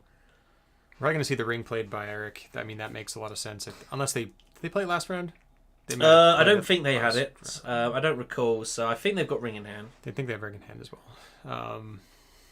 No one's gone in. Oh, wait, no. All Hunter's gone into combat. Hunter's going to take this combat. Hunter went in early with the signet ring throw in here. What's Leto going to do? Is he going to go into combat? Probably. I don't know. Maybe. I mean, he's going to throw something maybe? in. I don't know. I feel like some of these combats are going for too cheap at the moment. Players are playing a little bit too much with the factions and not so much on the combats. That's okay. I mean, that's the way it works, but it is weird. This is these are not easy spots here. And everyone is just waiting for mistakes just to jump on them instantly. We've already seen it. But options are tricky, Again, when you have no water, it does restrict your options a little bit. I don't think Hunter would worry about it too much right now. But I don't know. I mean, like, secrets is always fine. selective breeding, I wouldn't hate. I mean, I actually like Dreadnought right here. This is a pretty clear Dreadnought to me. You need the Dreadnought for your detonation devices. Do you do Dreadnought and Snoopers at the same time? Yeah, exactly. And You just- Dreadnought and Snoopers, and then you look to pick up the Ixion Engineer. You're really close to getting that point. Yeah, I mean, I think he's the only person that's really ever going to get it. It's probably him. Oh, he's not going Here's to. the bonus. I think Selective's coming here. No, Oh. he's going to steal suits, so Okay. he's just taking the bump in the water. I don't hate it. I guess it's not. Doesn't feel amazing though. Yeah, I mean, you got to get it somewhere. I mean, you got to get it eventually, and you don't want to give up that point anyway. I would have liked to do it in the other order, but maybe he's worried about being blocked. No ring from Yuna. Carfax Okay. it with Recon. She did have it last time. Interesting. I don't know. I don't remember seeing it. I don't recall seeing it. I'm pretty sure they used the signet ring to pick up Swordmaster. That was a while ago. I'm pretty sure it's in their hand. Maybe she's waiting then. I mean, think she's it's better waiting. options. So I think she's waiting to hit it with Siege. So Ilban goes High Council with Bene Gesserit's sister. all right, this is a normal Ilbon thing to do. Yep. Just setting himself up here. He's going to look to probably try and not quite play solitaire, but he knows he's got to pick up some spice on the side. Now, I don't think this strategy really works that much anymore. You have to be pretty lucky. You have to have a Liet Kynes for this to work. You can't just sit back and like print Spice Mess Flows. I mean, you used to be able to before the meta sort of changed and everyone went more into combat. So we'll see. We'll see what happens. So interesting. So Ilban went High Council. So he's hoping he gets Liet Kynes, but now it really is a staring contest. Like, someone here is revealing for Liet Kynes. Almost certainly. The question is who. Possibly. Yep. I think everyone would like her. Everyone would very much like her. This Emperor Alliance is like Leto probably doesn't need to worry about it too much. He's probably the least likely to get it, but if he has no other great options, he might do it anyways. There's possible that like Hundro has the access card, the one that lets him buy a 5-coster for 2 spice. Bypass would that Bypass would be protocol. That would be, but I would be savage. But I also would have thought you'd have done it already. Yeah, you're right. I don't think I would have waited to allow Ilban to possibly early reveal. I don't think he had enough. He had to go to. Yeah, but he could have done it at the end spice. of this one. Like after that, I think I would have. If I had that for the, I would have got it once I got the spice immediately. I would not have let it go around to do it again. Oh, fair. Yeah, that's So a good point. I That's a good don't point. believe he has that. Leto really thinking this through. Leto is really heavily considering the early reveal here. I mean, I don't hate it. It can't be bad.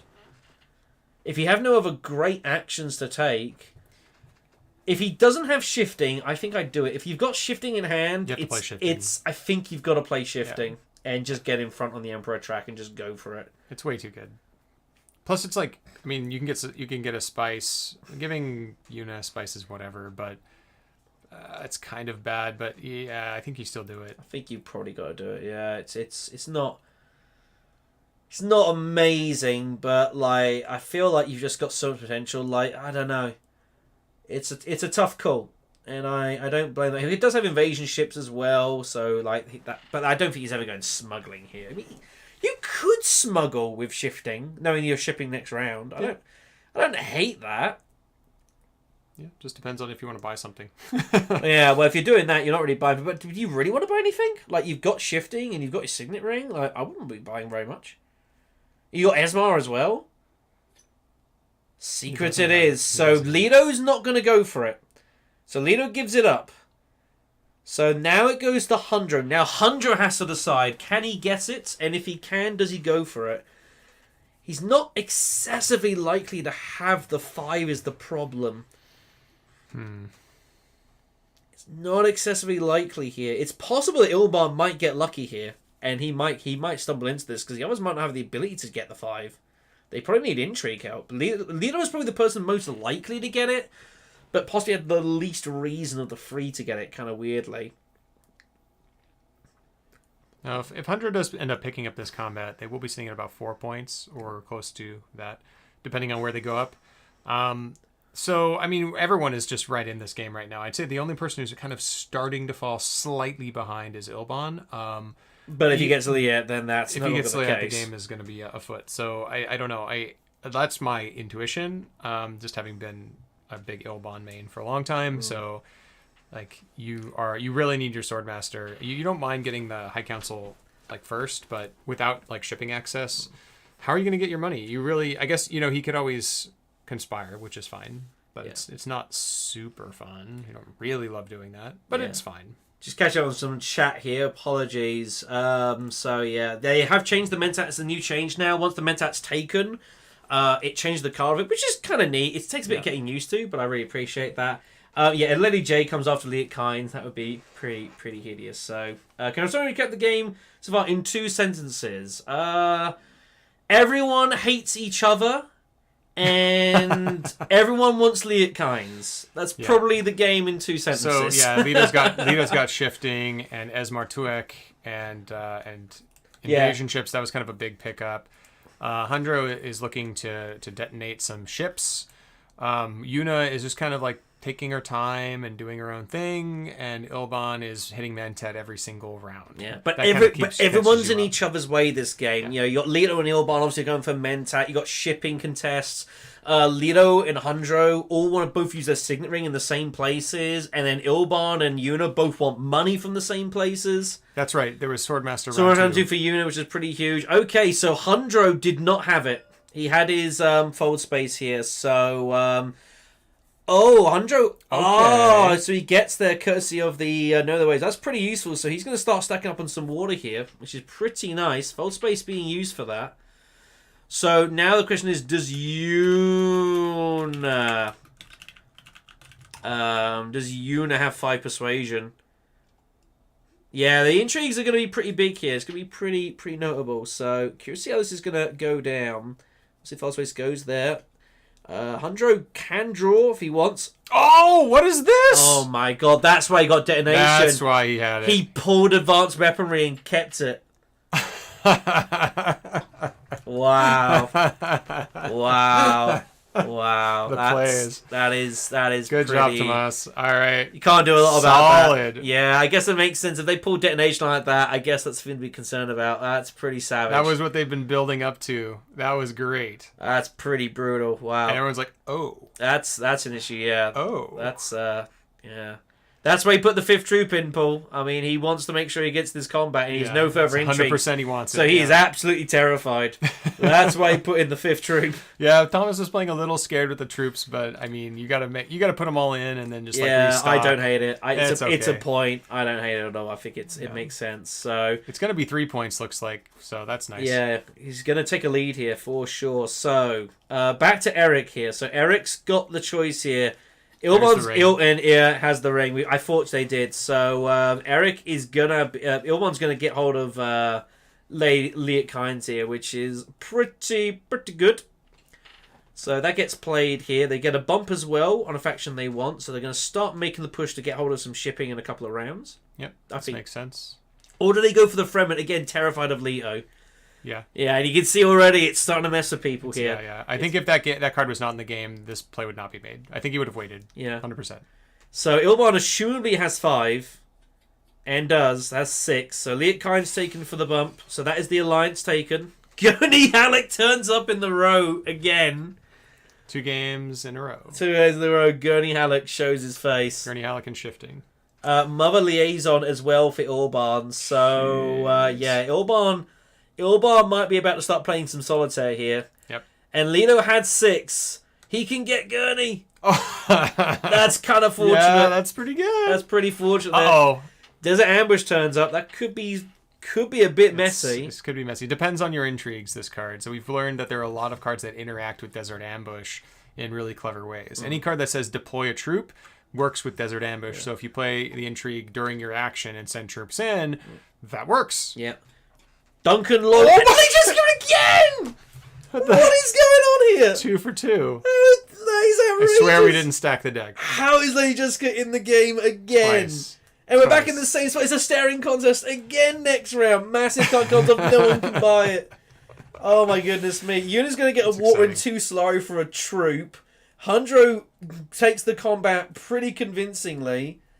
Oh my goodness me. I mean, it's... 10 comments ago. He did mention yeah. if Lady J peeled off the row. Well, apparently, you're the pre-shoot one, Eduardo. Keep eating that spice, man.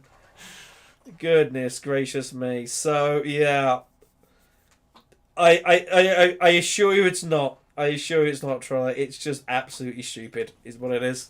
Where's Kwisatz? Yeah, where's Yeah, Kwisatz? just need well, what was it last? It was Mahayam. Yeah, we have And Mahayam. Appropriate and Ixion Engineers there. Yeah.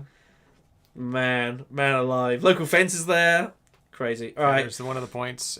Where did he take it? Oh, he took it with BG. Okay, so he Yeah. took the other one with BG. That's fine. Yeah, makes sense here. Yep. So that is pretty good. Point taken. So Tomass leads going into round 5, which is raid stockpiles. So kind of a bit of a subtle one now. Only in like rounds 2 and 3, this is worth fighting for, but for 5, it's a bit so-so. Yeah. So this is going to be a bit of a build round here, but it's kind of awkward for Leader. Leader's got all these troops. He needs to use them. You know, it's a really interesting combat, this one, because sometimes it doesn't really help you all that much and no one really goes into it. But I think now there's so many spice-heavy cards in the game. People might they might go for it. Yeah, Lido's got a reason to invest in this because he needs the spice for a lot of things. So there is reason for him to have a punt at this. And I think he might well get it pretty much. Yeah, Ilban's deck is a little bit too big right now. Also, no one has trashed anything this game. Yeah, no one has no one's trashed a single thing. No one's trashed anything so except far. for the Seek Out. Oh, no, someone trashed one dagger. There's been one dagger. One dagger That's trashed. it. Out of 4 players. So everyone's kind of running with kind of cruddy decks here.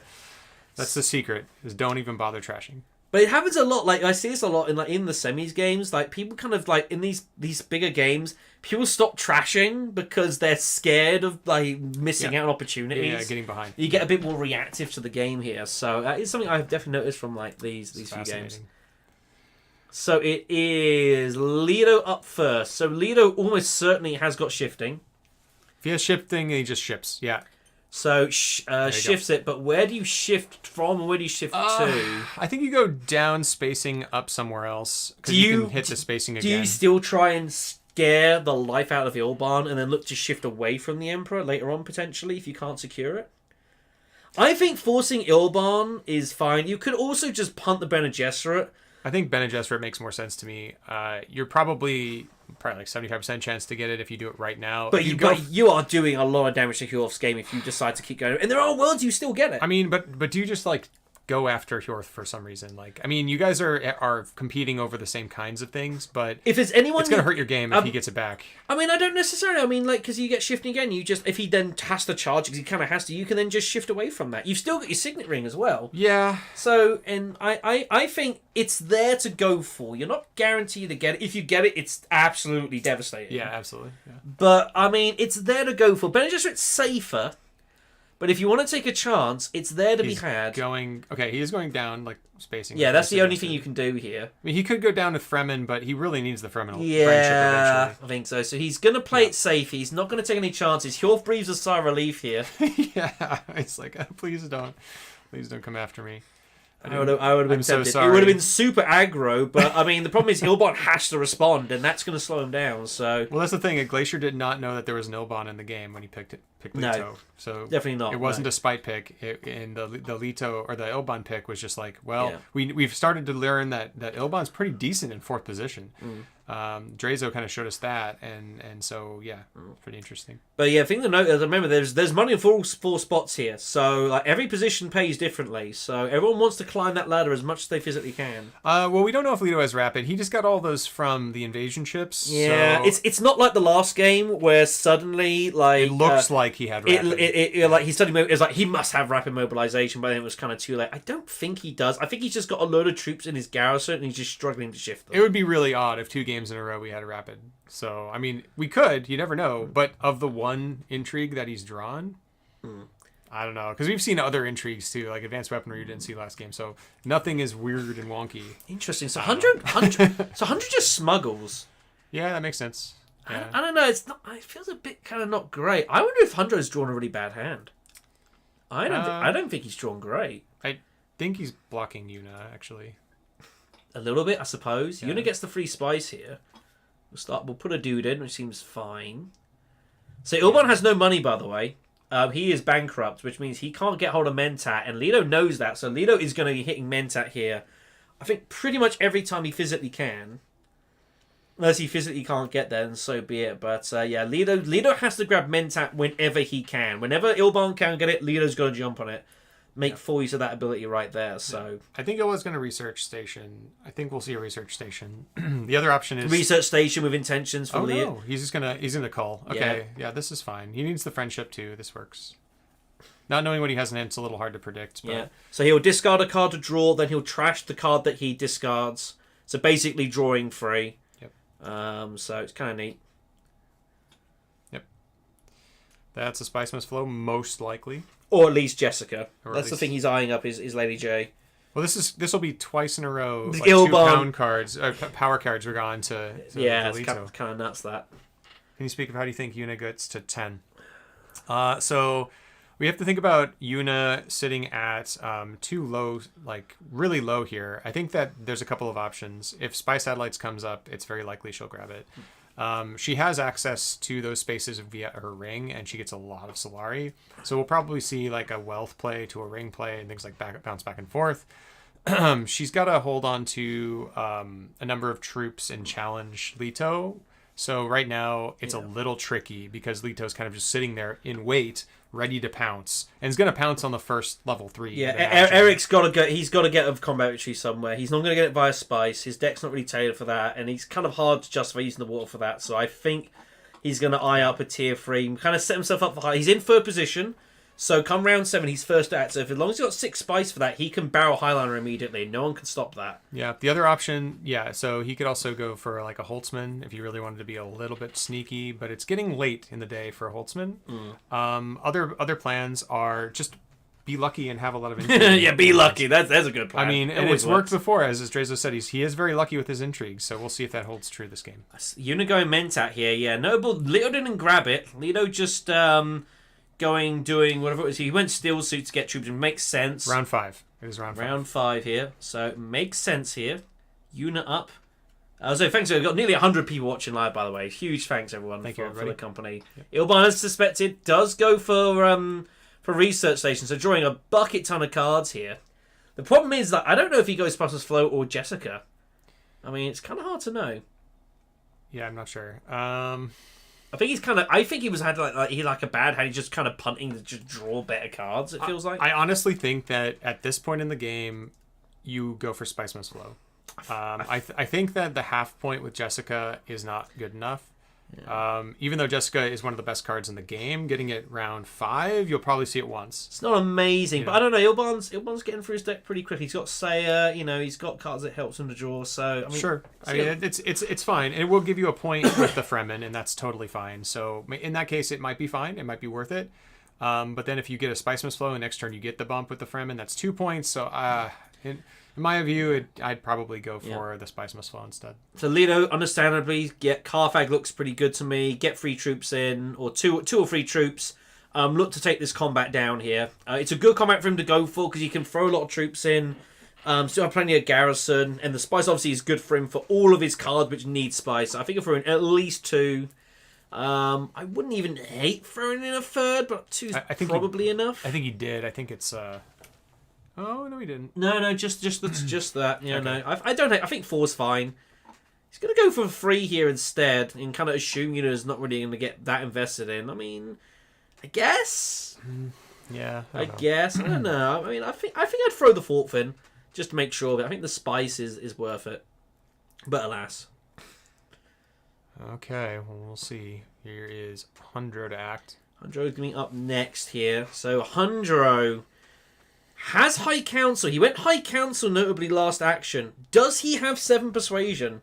Does he have like his Convincings and like his Recon or something? You could, yeah. I think this is a fine reveal for... So I think it's fine to reveal for Jessica. Again, he's not going to get Spice Must Flow. Well, if he's got his Convincings and like City or Mining Access, I mean, what else are you doing here? Yeah, exactly. I mean, I think for Hundro, I think it's worth it to get Jessica. I'd say, wow. It feels good to have Shifting Allegiances and have the guild bump on the hand. That feels pretty good, right? Yeah, no problem. Feels pretty good. It's pretty juicy. Yeah, I think if Hundro's got 7, he must have with his like Convincings or whatnot. I think I just reveal for it here. I don't hate this at all. Yeah, agreed. But he didn't. He didn't have it. So Seek Allies it's going to be. He's just going to go Secrets and take the Intrigues to fine. He didn't use his Seek Allies the first round, so he's had to wait for it to cycle back round again. 6 points for Glacier and Tomass. 5 for Hjorth and 4 for Eric. Yeah. But again, it's a little bit hard to predict because people are sitting below the friendships. It's pretty close here. Arakeen for Yuna. Is Eric really going to get in? I don't think so. He's just drawing. Why use guild authorization rather than holding it? I think he's trying to ward people away a little bit. He's about to be fought in action, so he doesn't want like Hundro having like bribery and shipping, for example, and getting it. If he gets this 4th bump, it means someone else has to get to 5. Wow, Ilban uses Water of Life. So he's drawing basically his whole deck here. Is Ilban going for both? He's drawn his entire two. He had. Of course, of course, he's got the. He's got it. Is this a double spice? I don't know. So we've got to do some maths here. So we've got. So we need to work out the maths here. So we've got 2, 4, 6, 8, 9, 10, 11, 12, 13, 14, 16, 18. I make that 22 persuasion. I make that 22. Plus High Council's 24. He's one short of double spice and Jessica by my maths. That is nuts. Wow. So 2 Spiceman's flows, but he cannot get Jessica. He is short here. So but the thing is he's gone all in for it. So he's got 2 Spice flows. That's great. But now what's he doing? That's the only problem here. Wow.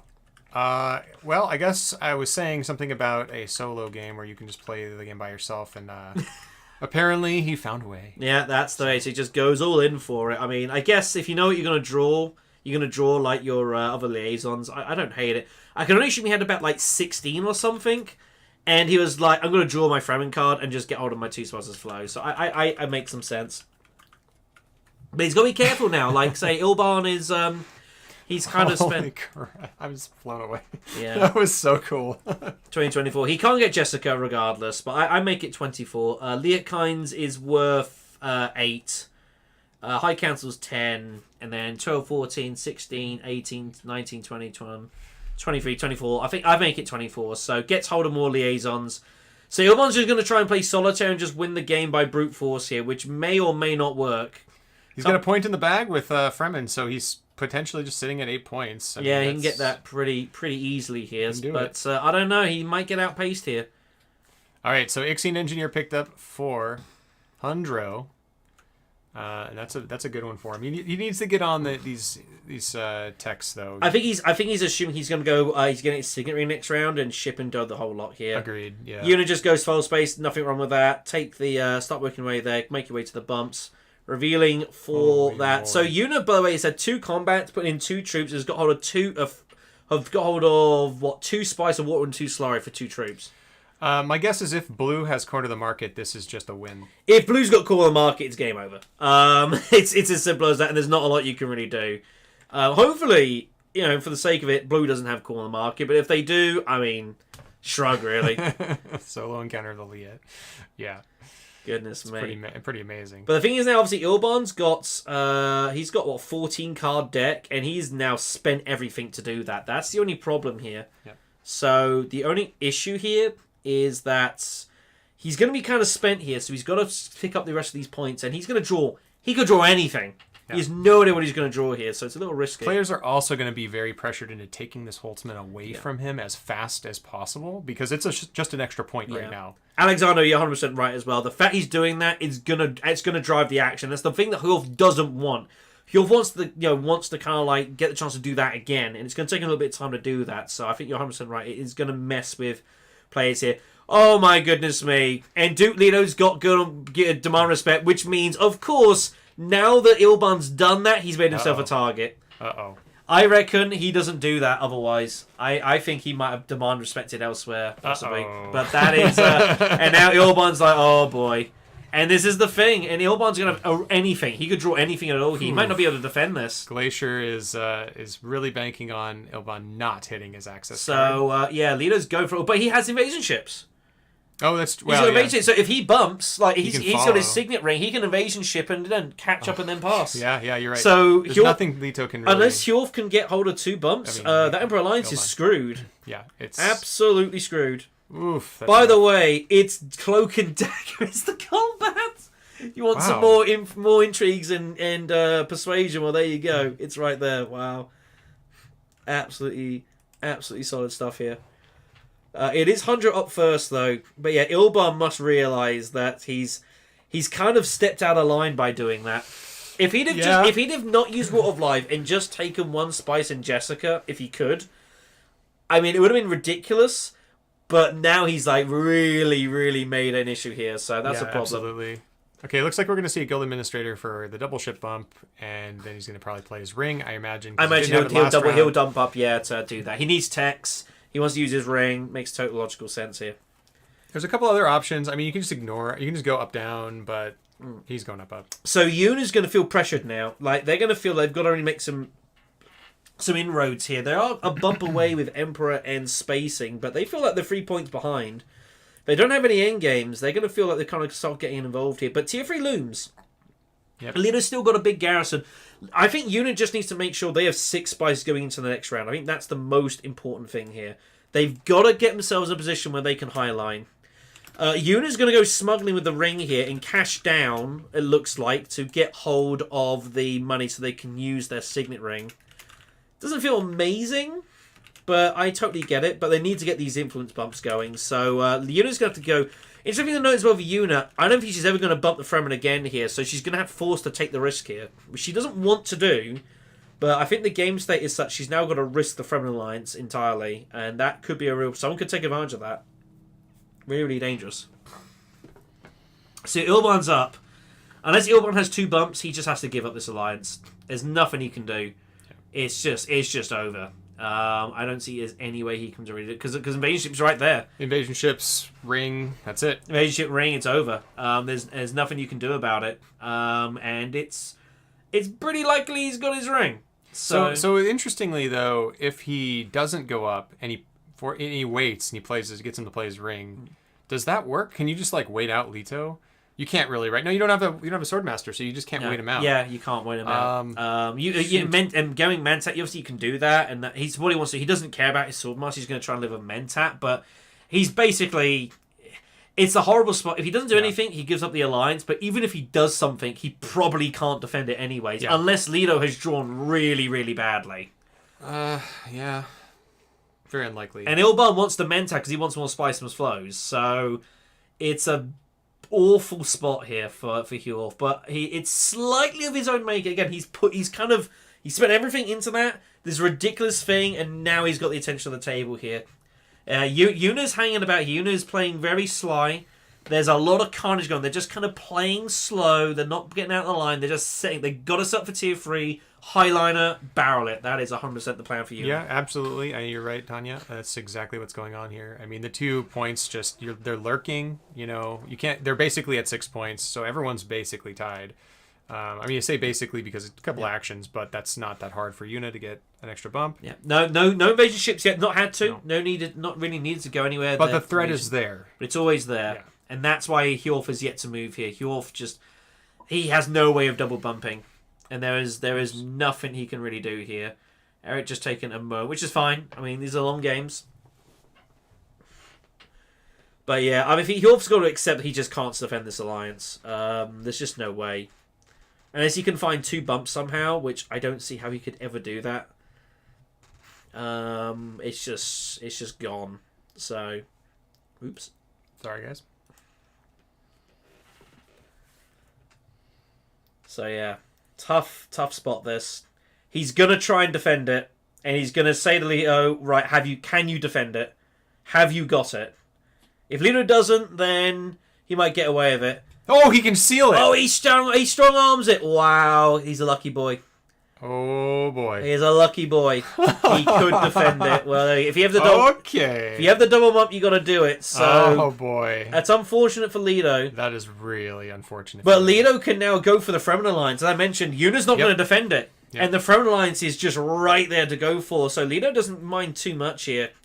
So yeah, expensive for Ilban. Expensive defense. Didn't really want to do that.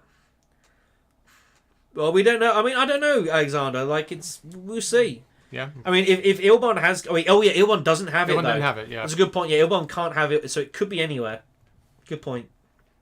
So yeah, Leto, I think, should 100% just barrel the Fremen alliance here, and you're probably going to take it down. I can't see how it can be realistically defended if you go for it all the way. Now, how long has he had that intrigue, Leto? Because he's been sitting on it for a while, right? I don't know. I think it's been there a while. So, I mean, that's something to keep in mind. Like, Lito's been sitting on this. Hasn't gone into combat very much either. Yeah. I'm wondering, he's sitting at he's one bump away from Plans Within Plans, which is good. I mean, if you got Plans Within 2 Plans points. as Duke Leto with shifting allegiances, then that's just 2 points, really, isn't it? That's pretty absurd. But that's some luck. But it happens. It does happen here. But I'd still say, yeah, no reason not to barrel for this. So just going to grab Mentat first here, I think, which I like. Keep that away from Ilban. Again, kind of stifle his play as much. I think this is fine. You got invasion ships. Like, you can stall. Yeah. No issues at all here. You also have intentions on this combat, and you wouldn't mind winning this. That would also be really good for you. So I think I like this move. Good choice here. Buying some time. Yep. Everyone else is a bit uncertain here. Hundro's in a weird spot now as well. Like, I'm kind of unsure how Hundro's going to make a ton of progress in this game. Now, he's got 2 persuasion on all these factions. He's just going to hit the Bene Gesserit and hope that Leto goes for Fremen, I think. Yeah, I think forcing Leto to choose is important here. You got to put pressure on the person who has the most influence, and that's the best way to do it, honestly. Split the attention. Yeah, one of them's going to win. So Duncan Loyal. So again, this is Eunice going to hit it again. That's fear. That's just fear. She doesn't really want to do that, but she feels she has to defend this line because of Leto, and they all know what he can do right now. So Eunice is going to chuck in here. Yep. Throwing all 5 troops here with Duncan Loyal. 2 for the base, 2 for Garrison, 1 for the card. Pretty good. So Leto getting some heat here as well. There's a lot going about here. Well, I mean, it is like it's not like direct. I don't think you've actually started the poll, by the way. I know, I haven't. I'm waiting. Oh, yeah. Relax. They can see it on the chat, though. Can they? No, they can't. Yeah. I mean, They can. Yeah, because of the bottom of the box, isn't All right, it? I'll just do it this way. Oops. I forgot that I did it this way. Sorry, guys. We'll start the poll. No worries. So there you go. I think this is close. I do think this is a lot closer than it was looking a couple of rounds ago. Like, Leto is getting blunted a bit here. Leto sitting on a bunch of Solari after having Swordmaster makes me wonder if you intrigue is so Solari based in game. Yeah, War Chest. Yeah, we did see that one last game too, but it didn't do anything. But yeah, it was like tried to get it, but never quite got it. Possible. We also saw a Chom Shares last game, so I mean that's exactly 7 Solari, so it's possible. I mean, if that's the case, he'd probably just wait until the most opportune moment to play it, end the game, that sort of thing. Wow. He'll be at 5 intrigues at this combat and his first player next round. Yes. Ilbong Dreadnoughts. Fascinating. I guess he just wanted Just to to draw draw the card. He's done it to draw a card, and I guess he gets the money back, I guess. I think he's trying to find the extra persuasion for Jessica. It feels like he's trying to find a 2 persuasion card. I mean, okay. Yeah, that makes some sense. That's what it feels like to me. This is where that lack of a Swordmaster is going to really hurt him. Like, he's starting to get ahead, but then again... Yeah. The problem is, anytime he doesn't take Actions. Mentat, someone's leader's going to grab it, and that's the problem. You can't keep going for it. And this is the issue. Like, Ilban, if you can just get Mentat every time, no one bothers to get in your way, then it's great. You're doing better than getting Swordmaster, but when you then stop getting it, you run into these issues. Now, this is going to be the contention here. Is Glacier going to fight Eric on this combat? Because he's got 3 actions left. If he goes in now, I mean, and all of the cities are open, okay? So all of the cities are open. That's going to give Eric just one more chance to defend. It'll go up to 16 plus whatever he's holding in hand. Can Leto actually win this combat? Does he even need to win this combat? It's going to be interesting to see, but he could go in. He could just keep him from getting that bump. Yeah. You think he goes in, Sentient? If he's got Gurney. Oh, if he's got Gurney, he certainly is going to go in, right? Yeah, I mean, you kind of probably have to. But he can wait in or out, though, is the thing. He can stall her out, so he's in... And remember, he's got all the actions in the world. He's in no rush here. He's still got invasion ships just to ship and get hold of techs. That's right. Yep. You could go Siege Tabor, then draw at Research Station with Gurney, throw things in that way. Yeah. There's lots of options for him. So, it's almost too many options in a way. Like, Yeah. how do you decide what to do here? well, that's why they're in the finals. and why we're sitting here, yeah. Sounds about right. So yeah, absolute bucket of options for Leto. Maybe he's trying to think: is there a world he can actually get a Spice of Hope at the same time? I think that's what he's considering. He's trying to think if he was to go like research station with Gurney, Can he realistically still get 9 persuasion? High Council's there. Oh. He had shifting, so I think you're kind of forced to use it. So now he's going to shift away Emperor. I think he probably just goes Bene Gesserit here and just takes the save points. It's kind of hard to justify going Fremen now. Interesting. So I think he just drops Emperor and just hits Bene Gesserit. Absolutely drops Emperor. The reason you drop Emperor here instead of something else is because you can later go up to get the extra troops. Yeah, if you need to with a Signet Ring, can still be done with that. Yeah, which might happen. So yeah, that's taken. So 7 for Leto. It's getting a little bit claustrophobic in here. Everyone's at 7 almost. Pretty close to. We have 6 basically for Eric. There's going to be a couple points here in a moment. It is noticeable. Yeah, like Yuna's held on these intrigues for a while, and if they win this combat, they're going to get 2 more here. They'll be first out next round. Court Intrigue's going to be used to get the point and keep shuffling here. So these are going to be a lot of really good intrigues that powers the ring. And again, making sure Yuna made sure to get hold of that free Solari, but noticing there's no intrigue shifting. She likes what she's got here. Very noticeable that. That's interesting, yeah. So Ilbon does find Jessica, does get the respin on whatever you want to call it, the Dreadnought, found it back, so a little fortunate. They get a bump. I guess you just bump spacing? I guess? Spacing. I think spacing's the bump, so you only have to go to Fold Space or Highliner once. I think you'll go for it here, unless you think you can get Fremen and still win this game without touching spacing, but I think you got to go spacing here. Yeah, that makes sense. Seems reasonable to me. I agree, Jimmy. I think this is one of those times where you use combat cards to cycle into more cards. Absolutely. It's like a strategic push, the sort of thing might have as well. But it's noticeable that. But I think if he had a strategic push, I would have still been tempted to cycle that out for something else. She might be sitting on just a load of end games. We don't know. Could be. Could very well be. So Leto's got 2 actions, and he can do kind of whatever he wants here. No one else is in the way. So this is going to be the invasion ships instead of shipping, I would imagine. Discarding convincing. I imagine he uses, so pretty standard. So up and down, I imagine he'll go, or does he just go down and up? I think both are fine. No, he is going up and down here. I think he's going to Chow Murky or Sonic. He does Sonic to save hold the spice. I don't know. I think Chow Murky could honestly have some value here, by the way. I really do. So he draws 1. He now has the option to reshuffle and recycle all the intrigues he wants whenever he wants. So he's in no rush here. That's his -2. So troops, bump. Do you just bump the Fremen for the sake of it? I mean, I don't know. It's kind of weird.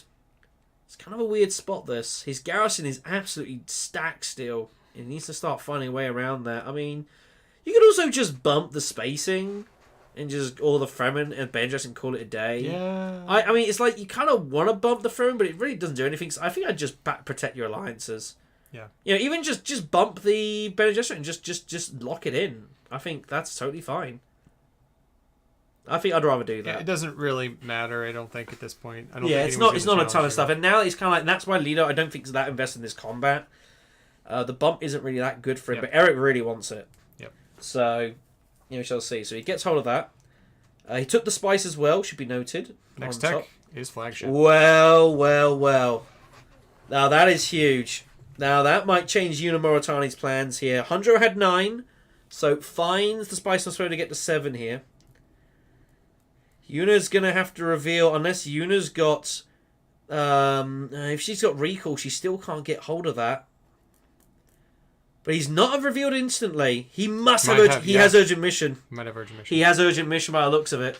Oh no, reinforcements. Oh, he's got reinforcements for his reveal. That's also good. Oh, he's got reinforcements and detonation and staged incident. Oh, that's gross. Yeah. Yeah, and then he's chucked them in as well. That's pretty hideous. That's staged. That's 100% staged. That's brutal. So Leto's got a weird spot in here now. Does he go in to charge for that? Because it's the only thing he must have staged incident with that. That's kind of disgusting. Here comes staged incident.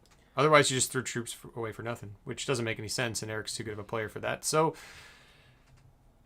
what are we waiting for? Yeah, that is... It's Tomass to act first, and then Tomass is not in the combat, so it's Eric's play.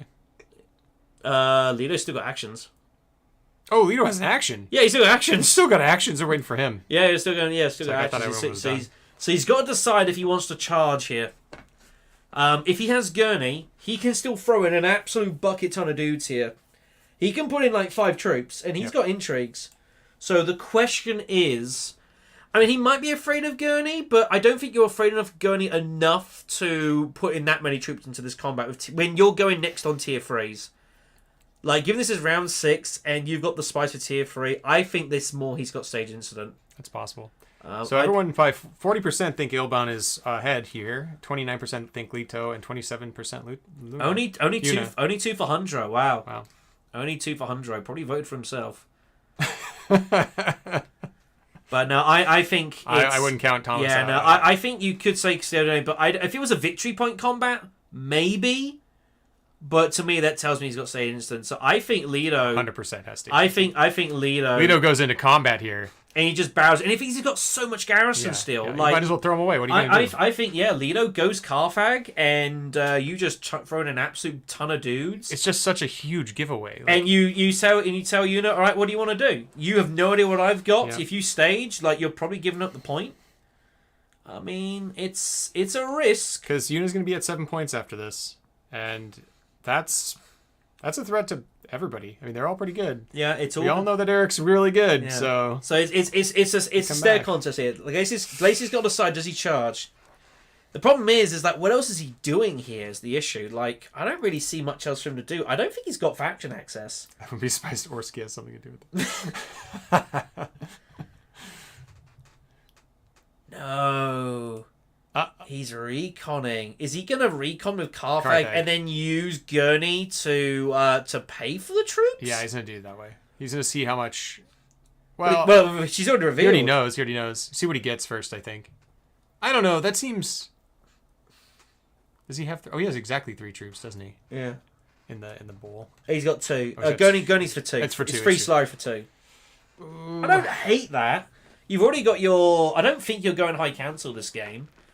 I don't hate it. It feels a bit weird that I'd probably just play Gurney because you still get the card draw. Maybe he doesn't want to draw any more cards. Yeah, he might lose something. Maybe he's got Gurney and the rest of his deck is like, I don't want to touch that. I don't want to pull my signet ring. Maybe. Bit of a stretch here. I think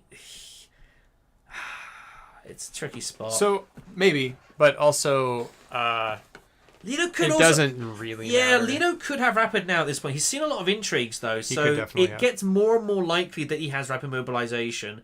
But you can still throw a load of troops in here.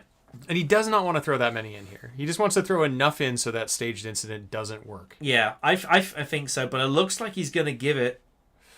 He gives it up. He had Diplomacy. He had Diplomacy. He didn't use it. Well, he doesn't need it anymore. Yes, he doesn't really need it too much. It's a dead card. I'd see him trashing it out of his deck if he really needed to. So, Una passed! Wait, what? Una passed! She didn't have it! What? Oh my god! Oh. Wow, Una didn't have it! She just threw in a load of troops for not much! Maybe she was really afraid that Leto was going to take it away. Wow, that is monstrous. Well, there we go. I guess we were wrong.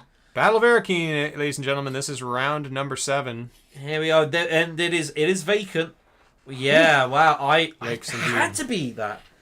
Unbelievable. No demand respect either. That is nuts. So here we go then. So it's Arakeen, and now Leto is still stacked. Well, demand respect, didn't that already get played this game? No, that was lot. Oh yeah, it did. Yeah, Leto already had it. Yeah. Wow. They blur together after a while. You've been doing this for like 5 hours. So Una's got a highline immediately. Sure. Well, she's not. I guess how can anyone get hold of Spice ahead of time? So maybe she's fingered it. Seed Must Awaken was found. Okay, fine. Sleeper makes sense. So that's a point, and still Highliner is still sitting there. Available. Wow, no Gurney, no stage. Yeah, Gurney Halleck's sitting there. We're 0 for 2.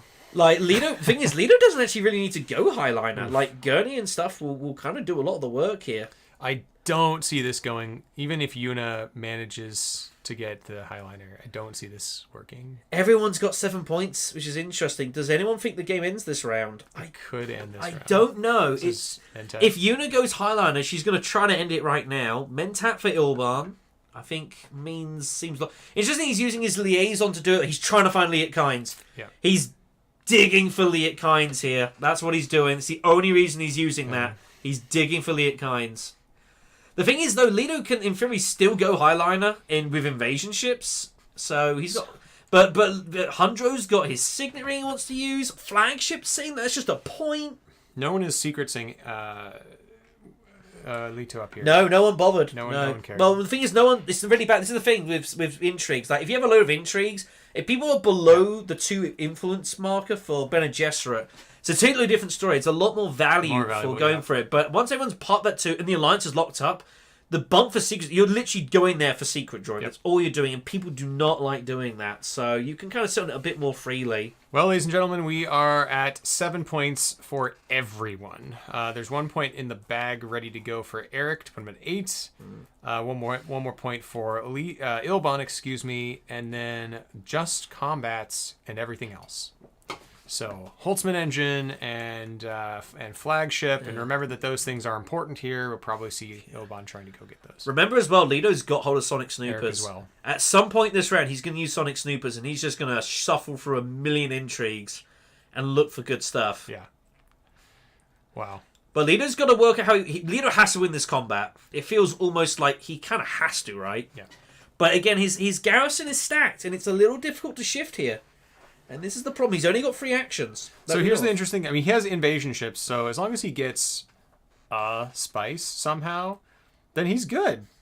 He's really good. So he gets a spice, and then as long as he has an access card. Yeah, I mean, it should be noted, like, the invasion is Harlan's not as good for him because he's only got 4 troops, not 5. But you're still getting 6 into combat. That's still pretty good. Yeah, that's true.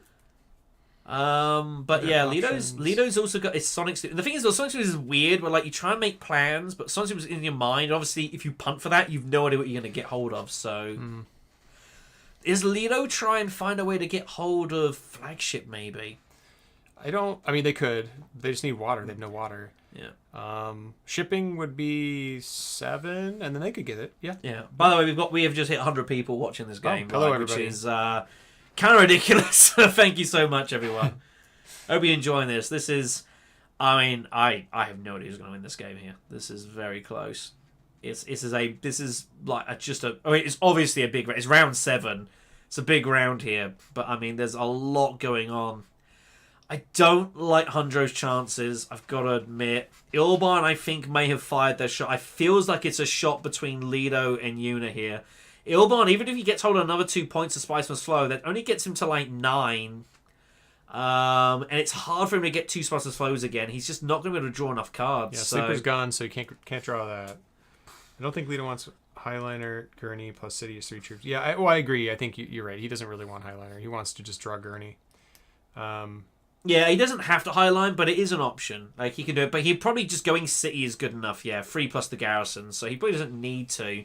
What I would like to see is, like, Siege. I mean, even Siege Hardy Warriors. It's not even doing that much, though. This is weird. It's like Leto's kind of.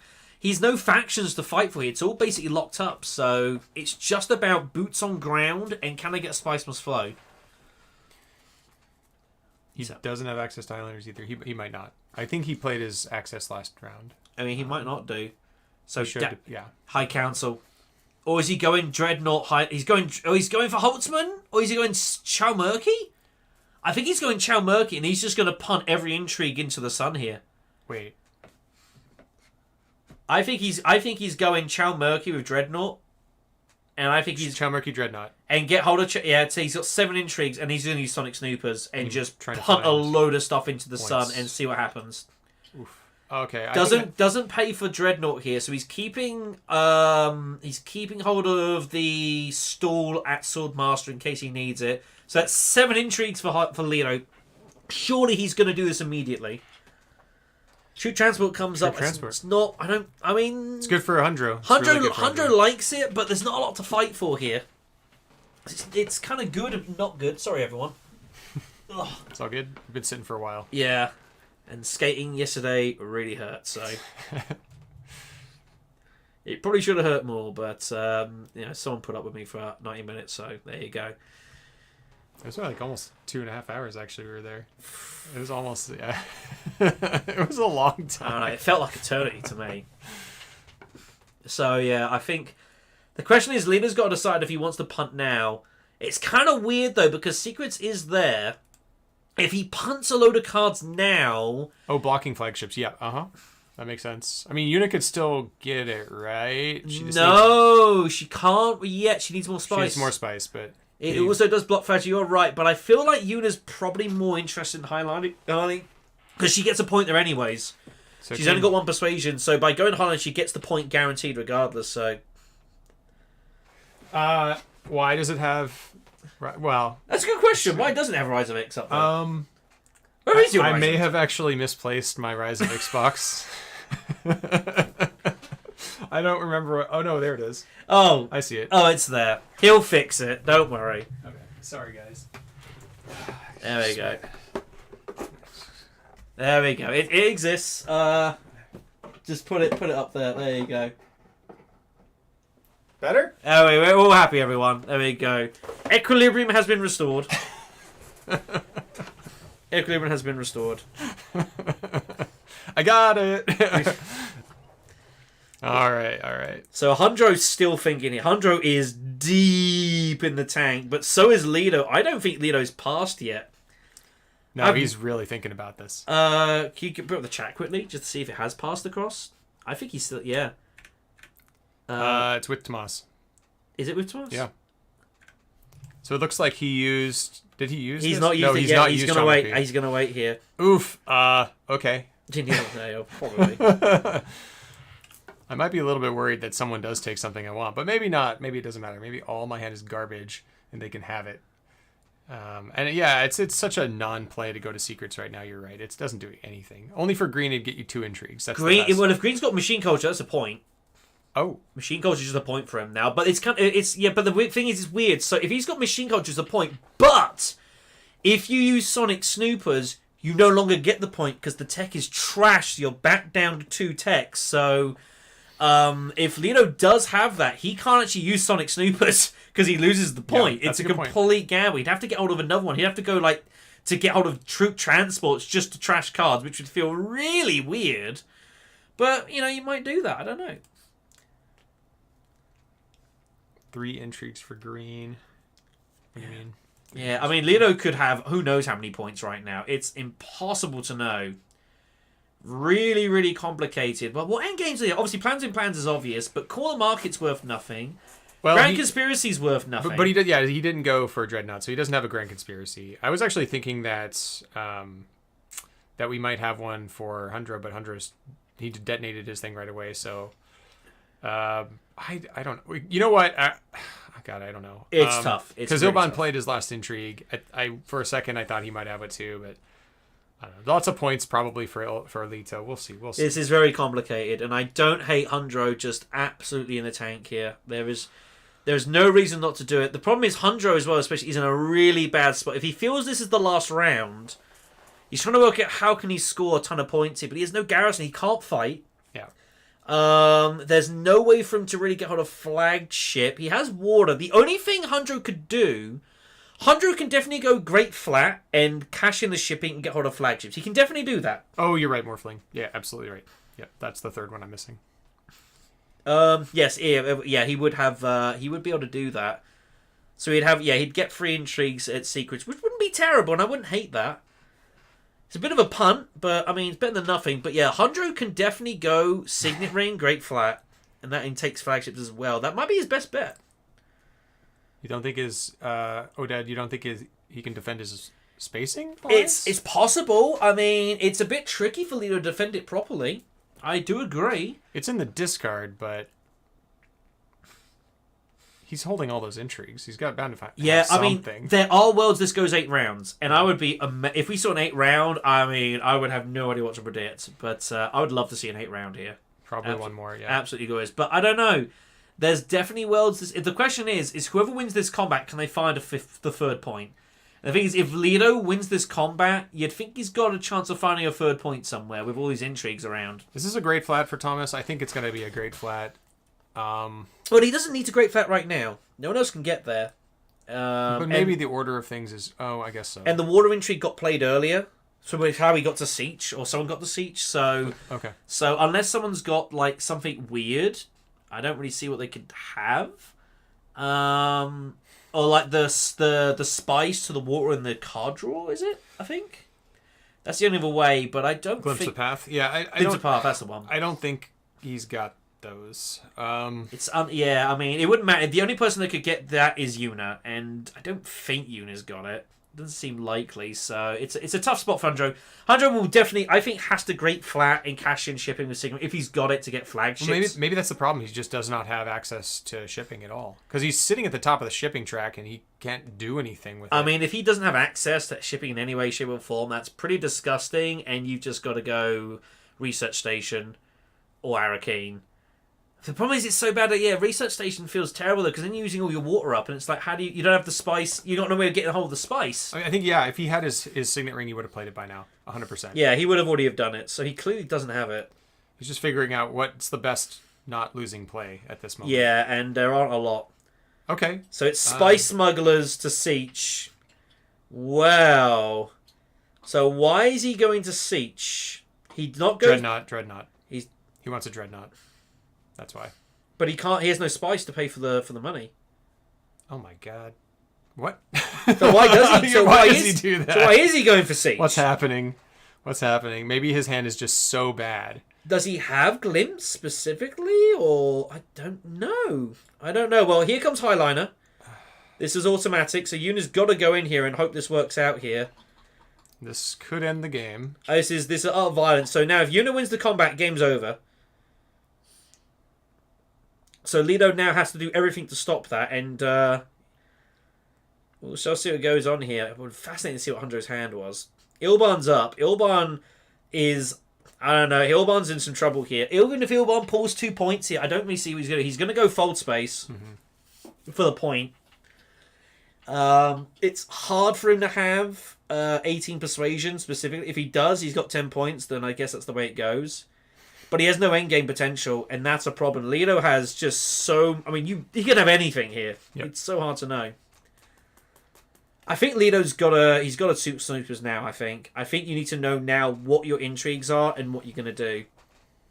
I think this is the time. And if you have machine culture or you find machine culture, you can always just go back to Dreadnought and just pull troop transports and get a point that way. And I don't even hate that. Well, we already saw one rapid, so... Or not this Yeah, game, well, the thing is, if Lido doesn't have rapid mobilization, he can hunt for it. That's the thing. That's true. So, yeah, Ilban's going to be probably at least 9. He's kind of making it look like he's just going to reveal and get hold of 2 points here.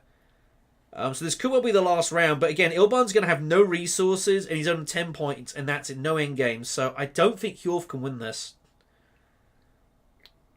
Maybe. I don't think he can win this. I think he's just going to get out endgamed here. But he's likely going to get to 10. I think it's very possible. It's going to depend who wins this combat. I think if it ends this round, I think it's just... I think Lido's... Well, Lido has to go in here, because if he doesn't go in, it is the last round. Yeah. So Lido is forced to go all in here. There is no other option. He's just trying to work out how best to do it. Unfortunately, water's been blocked. That's a problem. Yeah. He has all the end games. Seems fair. Yeah, to be fair, Ilban also can... If he has Jamis, he can just hit Steel Suits and get the night point and then just cash in for 10. So. Yeah, Ilban trashed one of his daggers, I believe. I think that was earlier on. Yeah, he did do that. So it is very possible this could be the last round. If he's drawn Jamis, he can go there and get hold of 10, most certainly. Fairly like you would imagine, and that could well be it. I don't know. Well, Lido's all dependent on... He's dependent on 2 things. The 2 he can get hold of is he can get hold of... Well, he can get hold of 3, technically. Plans now.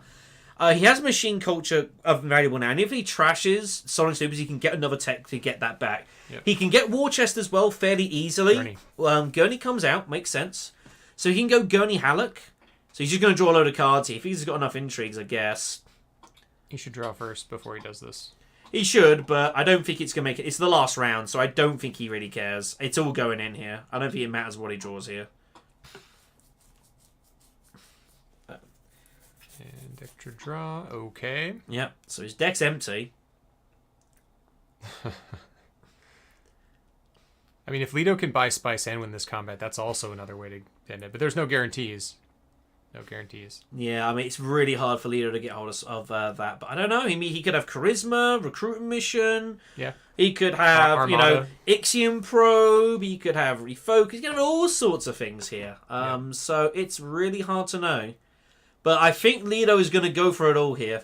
Yeah. And he's going to lay it all on the line to try and to win this combat and Spice Must Flow it and hope that that's enough. And if he does that, I think that is going to be enough here.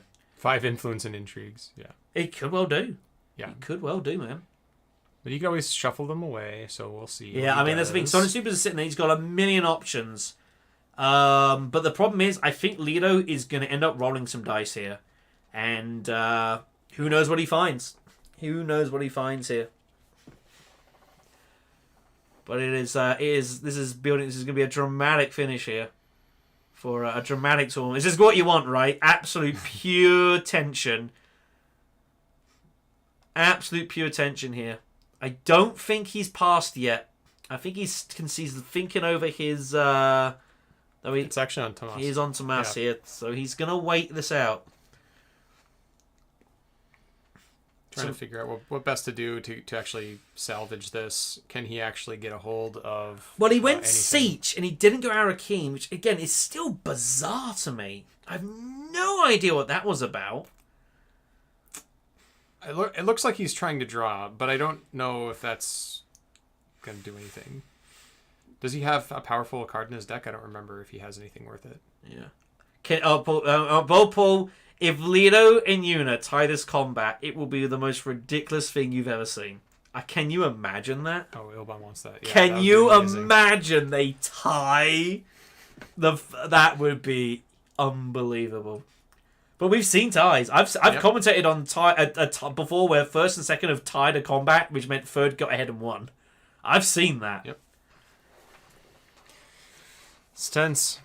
All right, we'll see what Tomass comes up with. Hundro here. hates his life right now. Like it's taken so long. This is not a case of he's trying to what's best. He's just got so few good options.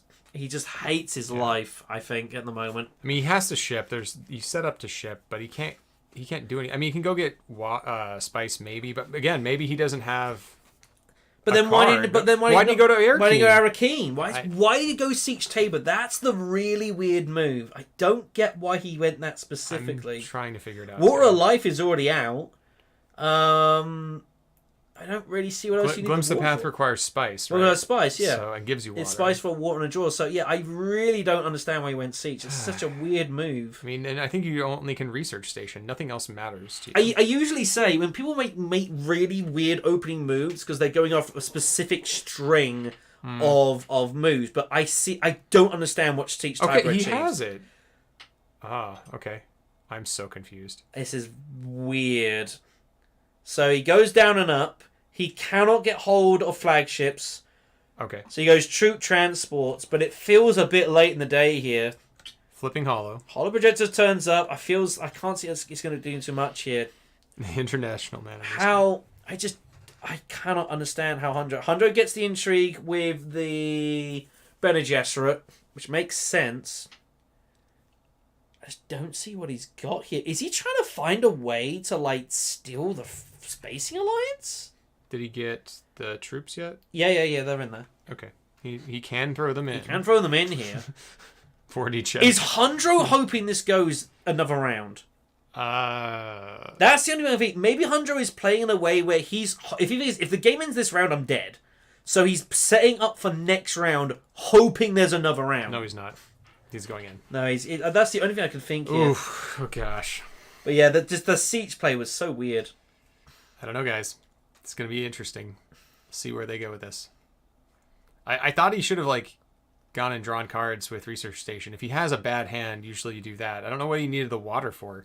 I'm kind of confused about that. Maybe you think he was trying to block people from Hardy Warriors or something? Very weird. I don't know. The thing is, it's very possible Leto has an extra action. He could very well have Urgent Mission or find Urgent Mission is the thing. So Leto might have a couple of actions here. Infiltrate for Yuna. So she's going to Arakeen.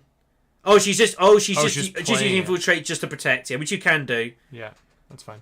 You can do that. So Infiltrate's played. Enemy agents don't block, they're on any, but I guess it's I believe that's still fine. Yeah, that's fine. So it just chucks dudes in. So that was not a good one for you. Now hold on to this whole time. Never really found any use for it. More dudes in. Ilban is up. Now Leto doesn't really have a play to put guys in. Oh, I guess he does.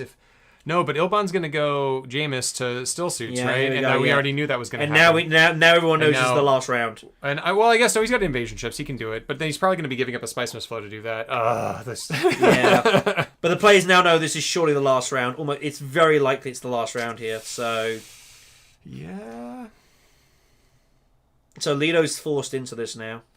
Leto's got to make this work here. Ilban could still win this.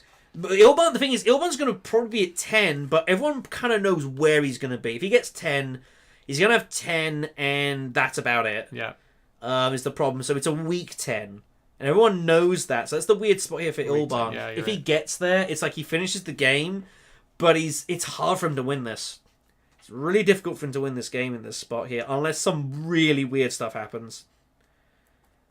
So, yeah, that's the thing. Agreed, Paul. Like, why he definitely could have cycled it early, but no, I guess he was just protecting it for something. I don't know. Just in case something went really wrong. Yeah, it was better safe than sorry, I think. But I think I would have been tempted to have shifted that across.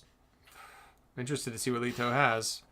Probably sitting on a bunch of combat cards. That's what I would guess. Ilban having a look. Ilban trying to work out what to do here. Getting as much information as he can here. You got a Sonic Snooper now, right? You got to do it now. Leto's got Chalmurky. He does have Chalmurky, and he does have so Leto can spend all his resources. He's just got to match the points here. I don't think he has to do it now. He can do it during reveal.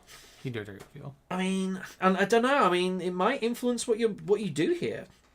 The problem is, like, Leto needs water to put troops in, right? Unless he's got rapid. If he's got rapid, obviously it doesn't matter. If he's got rapid, it doesn't matter. If he's got rapid, then he's in pretty good shape.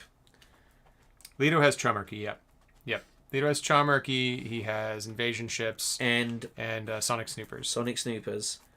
So Leto's just got to match. So if Leto gets to 11 points, that the game's over. If he gets to 10, it's speculative. Because Yellow has endgames. I don't know what endgames could Yellow satisfy though. Good question. Not very many. And what endgames could Green satisfy?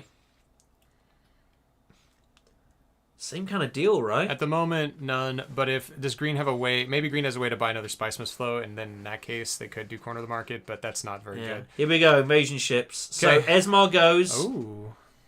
Uh-oh. Where's this going? Really? Signet ring. He can't chase anything here.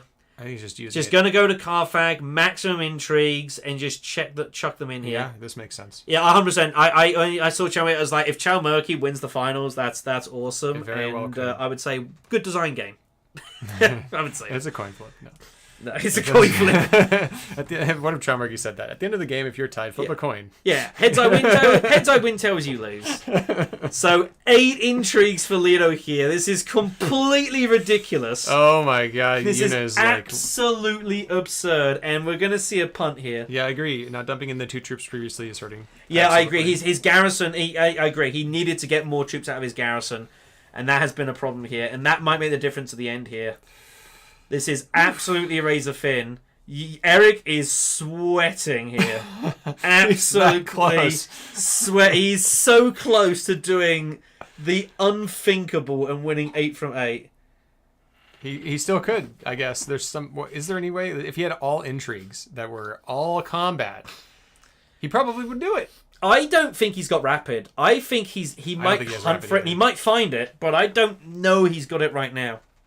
I don't think he has rapid. He's not playing like he has rapid. The problem is as well for Yuna is that like she can't use Armada if she's got it. She's no spice, so you're relying on ambush. You're relying on like double cross, obviously tactician, that sort of thing. Second wave is only 2. So here's the thing: Leto passed from chasing with the Fremen, which basically means that they don't have plans within plans. Yeah. So at this point, you should probably assume that they don't have it. It could bite him in the butt if he ends up drawing it later on. I mean, it's still a point. It's still a point, but it's not 2 points. Yeah. That's a big deal. So Unless he's got like There's something to bribery think about. for it, or he could have bribery, could have finesse maybe. Yeah, finesse. So there are other ways for him to get it. Did we see? We did see this. Sleeper Must Awaken yet? Or That's not? already been played. It's already Yeah, been played. yeah. Uni's got that. Oh, It's all speculation here now, but this is riveting stuff. I'm guessing. Hundro did have his signet ring. He's just gonna go up and down, and he's just gonna. Is he gonna double? Is he gonna bump up twice here? He just bumps up. He's hoping this goes another round. He's just hoping it goes another round here. Okay. He's praying this carries on. I don't know. Oh, this is gonna be close. The cube is gained from supply, but supply is 0. Yeah. So Yuna had one dagger. Ilban 2, 4, did 6, finally. 7, 8, 9, 10, 11. Just one. So Ilban is good. So this is the last round. This is it. Hundro's game is over. So 500 Lido has a dagger. So They're tied much right now. how much do you punt here out of these 8 cards when you have no idea what you're going to see? Oh. But if he is machine culture, he doesn't want to because the point. Rapid! Oh, he did have it. He slow rolled rapid. That's it. That is savage. But does he have a 10th point from anywhere? I don't know. We'll find out. We don't soon. know. He might not have a 10th. If he doesn't trash, surely he's got machine. He's got to culture. trash it now. He If can't he pass the doesn't- round. But then he must have machine culture. He figures if he wins it, he's got machine culture. He's good for 10. He must have machine culture, right? Yeah. He's got to have it. Lido thinks he's good. Show him shares for Hundro. I think all the point cards are being so. saved. Lido didn't have it. Hundro had it instead. No, he can't have plans with him unless he's just saving it for like Allied Armada. That's the only thing. Like double Allied Armada would be my guess. Blackmail. Blackmail for Yuna. So that gets to 22, but it's not enough. Unless they've got more, which they may or may not have. War chest could be optional. Lido's just going to pass here. Can you imagine if Lido's got like stage incident? Oh my god. Can you imagine? What do you do here? Eric. And I think that's it. Eric has nothing more. Eric passes. So Lido has to the victor, which is spicy, which is irrelevant. Lido's got to have another point. Lido's got to have another point. It'd be crazy for him not to. War chest. There's so many things. He must have a couple. Should I switch to black? We're going to find him. We're going to find him. Let's see the slower rolls. There's a couple of intrigues being pulled here. Hundro gets an intrigue. Yuna gets an intrigue. Yuna's got nothing. Machine culture is there. It is there. That is it. It's all over. Call the market with Hundro. Yeah, I said that right. He gets nothing for that. So Oh my Lido God. couldn't trash it because he had machine culture and didn't want to risk the point. Had nothing else. Double dispatch. Wow. Okay. Well, he was winning this combat How pretty. come he didn't trash these? I don't have any idea. Oh, for machine culture. Yeah, machine culture. That's why he couldn't risk it. So there we go. It's all Machine over. culture. Machine culture and Chow Murky. Glacier wins it on the spice break. Yeah. Well, he didn't need the spice. He hit Chow Murky. He's Murky. good enough as well. Yeah. Wow. And that is it. lxlGlacier is your 2023 Golden Path International Champion. Oh my goodness. Oh my gosh. Oh, he did have. Oh, you pulled glimpse, I think. He had glimpsed the path. Okay, weird. Whatever. Some things did not work Maybe out. he pulled it at the end. I've no idea. Thank you, Alexander. We're gonna go talk to the group and yeah, see what they have to say about this. Let's go talk to them. Yeah. Hey guys, how's it going? Hey. Yeah. Sucks that I got 17 and I had to burn this. Wow. So, first of all, I want to commiserate Lannister, who's lost his second house, courtesy of this game. He's not doing very well today. Second of all, yeah, I mean, congrats, Glacier. Golden Path International Champion, man. Congratulations. Thank you, man. Thank you. That was Like, a 10-soul finish, wasn't it? Wow. Goodness. Tell us about what you guys were thinking. Yeah, like everyone looked like they could win and end the game. Yeah, it was really weird as well because like, I think a lot of people were trying to work out if the game was going to end because of like Hjorth and trying to work out if he had like the access to finish the game there or then. Obviously, really awkward for Lido. Having like machine culture means you can't really trash Sonic, though you desperately want to in a way, but you can't really do it. So really, really weird, horrible spot there. But yeah, good stuff. I guess there has to be some commiserations to Eric as well. a lot of people really wanted to see you do the 8 out of 8. They really did. I think I kind of did as well. But I mean, 7 out of 8 is still an absolutely crazy feat, man. Yeah. It was amazing. Yeah. We were trying to guess the entire time how many and which of the endgame cards Leto had. Turns out just the one. But there's the giveaway when he didn't use his spice to go up with the Fremen at the end to get the extra point. So not extra point, but presumably an extra point with Plans Within Plans. So that was interesting at the end there. But yeah, so just walk us through that last round. That was pretty crazy, right? I just wanted to go combat. I had nothing else to do, but he had so many intrigues, so I couldn't really do anything about it. Yeah. And even if I won, I would have lost that spice tiebreaker. Yeah, which is never a good feeling. Yeah. Yeah, that's always rough. The intrigues here at the end didn't really do you any favors. The quid pro quo, completely useless because all of the tracks were filled up. Yeah. One who's responsible for that, Lido. Yeah. Wow. The cannon turrets, no one was really buying dreadnoughts. We saw 2 this game. But yeah, I mean, Hundro got the one out there. The cheeky buy with that, and then that was a really good. That was a really solid play. That was awesome. Tomass, tell us a little bit about this round for you. We were all a little bit trying to figure out what your rationale was.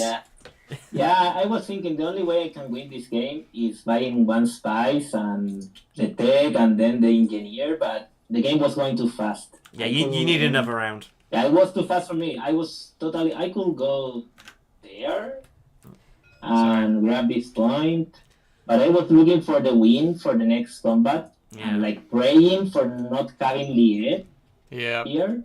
And maybe I knew it was 90% sure that the game will end, but if not, I think the best course of play is playing for the win for the next turn. Yeah. So I had a mixing engineer, and I didn't want to spend the water to have a sure spice and flow and another point. But the game ends too fast, and that's what it. Yeah, definitely. It's so right. It's well played. Yeah, it was a tough spot, and it was a pretty gnarly hand as well. It should be noted. Sorry, it was a really rough. So. I thought you were kind of setting up for another round, hoping it came, and then you might want to make something happen. But it was kind of what can you really do? So it was a bad spot. It was I know. We obviously have to. Okay. It's fine. We also have to talk about Hjorth's 24, I think, persuasion reveal. 24, yeah. That was pretty. Round lost me the game. Yeah. Oh, it did. Because I had to burn Wall of Life because I'm on 17. Yeah. And my last 3 cards are 2 of my Fremen. Yeah, that was bad I time. had to burn this, and then I missed the next round, so I have to buy Jessica. Yeah. Which is okay, but it's not a point. That's exactly what I was saying. Talking, that's exactly what I was saying. I was I'd rather have the point than Jessica in this case. Yeah. Yeah, but it's so awkward though, because then once you spend it, you're completely spent, and it's so hard to find any more points. And then also on top of that, then suddenly everyone looks at you and we have to stop this. Yeah. And it makes you a bit of a target, I think, a little bit as well on the side. But yeah, it was. Yeah, exactly. And then Red starts to challenge me up in Emperor, and I have to burn. Yeah, exactly. And you have to. You've got to protect that. You've no choice. You don't want to do it, but if you don't do it, you just lose it. So you're forced, and it makes life really horrible. But still, second place, man, is still nothing to sniff at. Yep, absolutely. No, definitely not.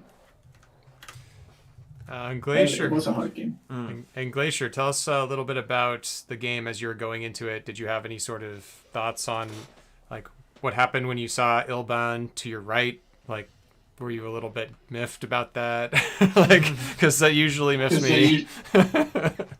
Yeah. So I played with Hjorth a few times, and he's played Ilban so well every time. So when he started, I was like, please don't be Ilban. And he really took Ilban there. It felt quite bad, but then I think halfway through the game I managed to get early shipping, and that was really good for me.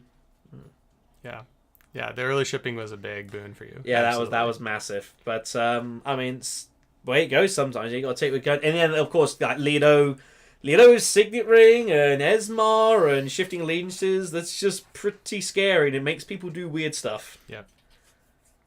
Did you have I had the best parts this game, which was really lucky as well. Yeah, absolutely. Did you have an all-star card, you would say, in your deck? I guess shifting would be the one because I was very confident I would be able to win at least 2 alliances. I was just looking for the last point somehow, somewhere, but I just couldn't find it. So I was very happy when Hjorth entered the game because I have an endgame directly trigger. Yeah, absolutely. Yep. And if it didn't end, then I mean, you had an extra point in hand for next round, right? I mean, there's a good chance that you'd be able to pick up this Holtzman's there, flagship or something like flagship, that. Yeah, there's options. Yeah.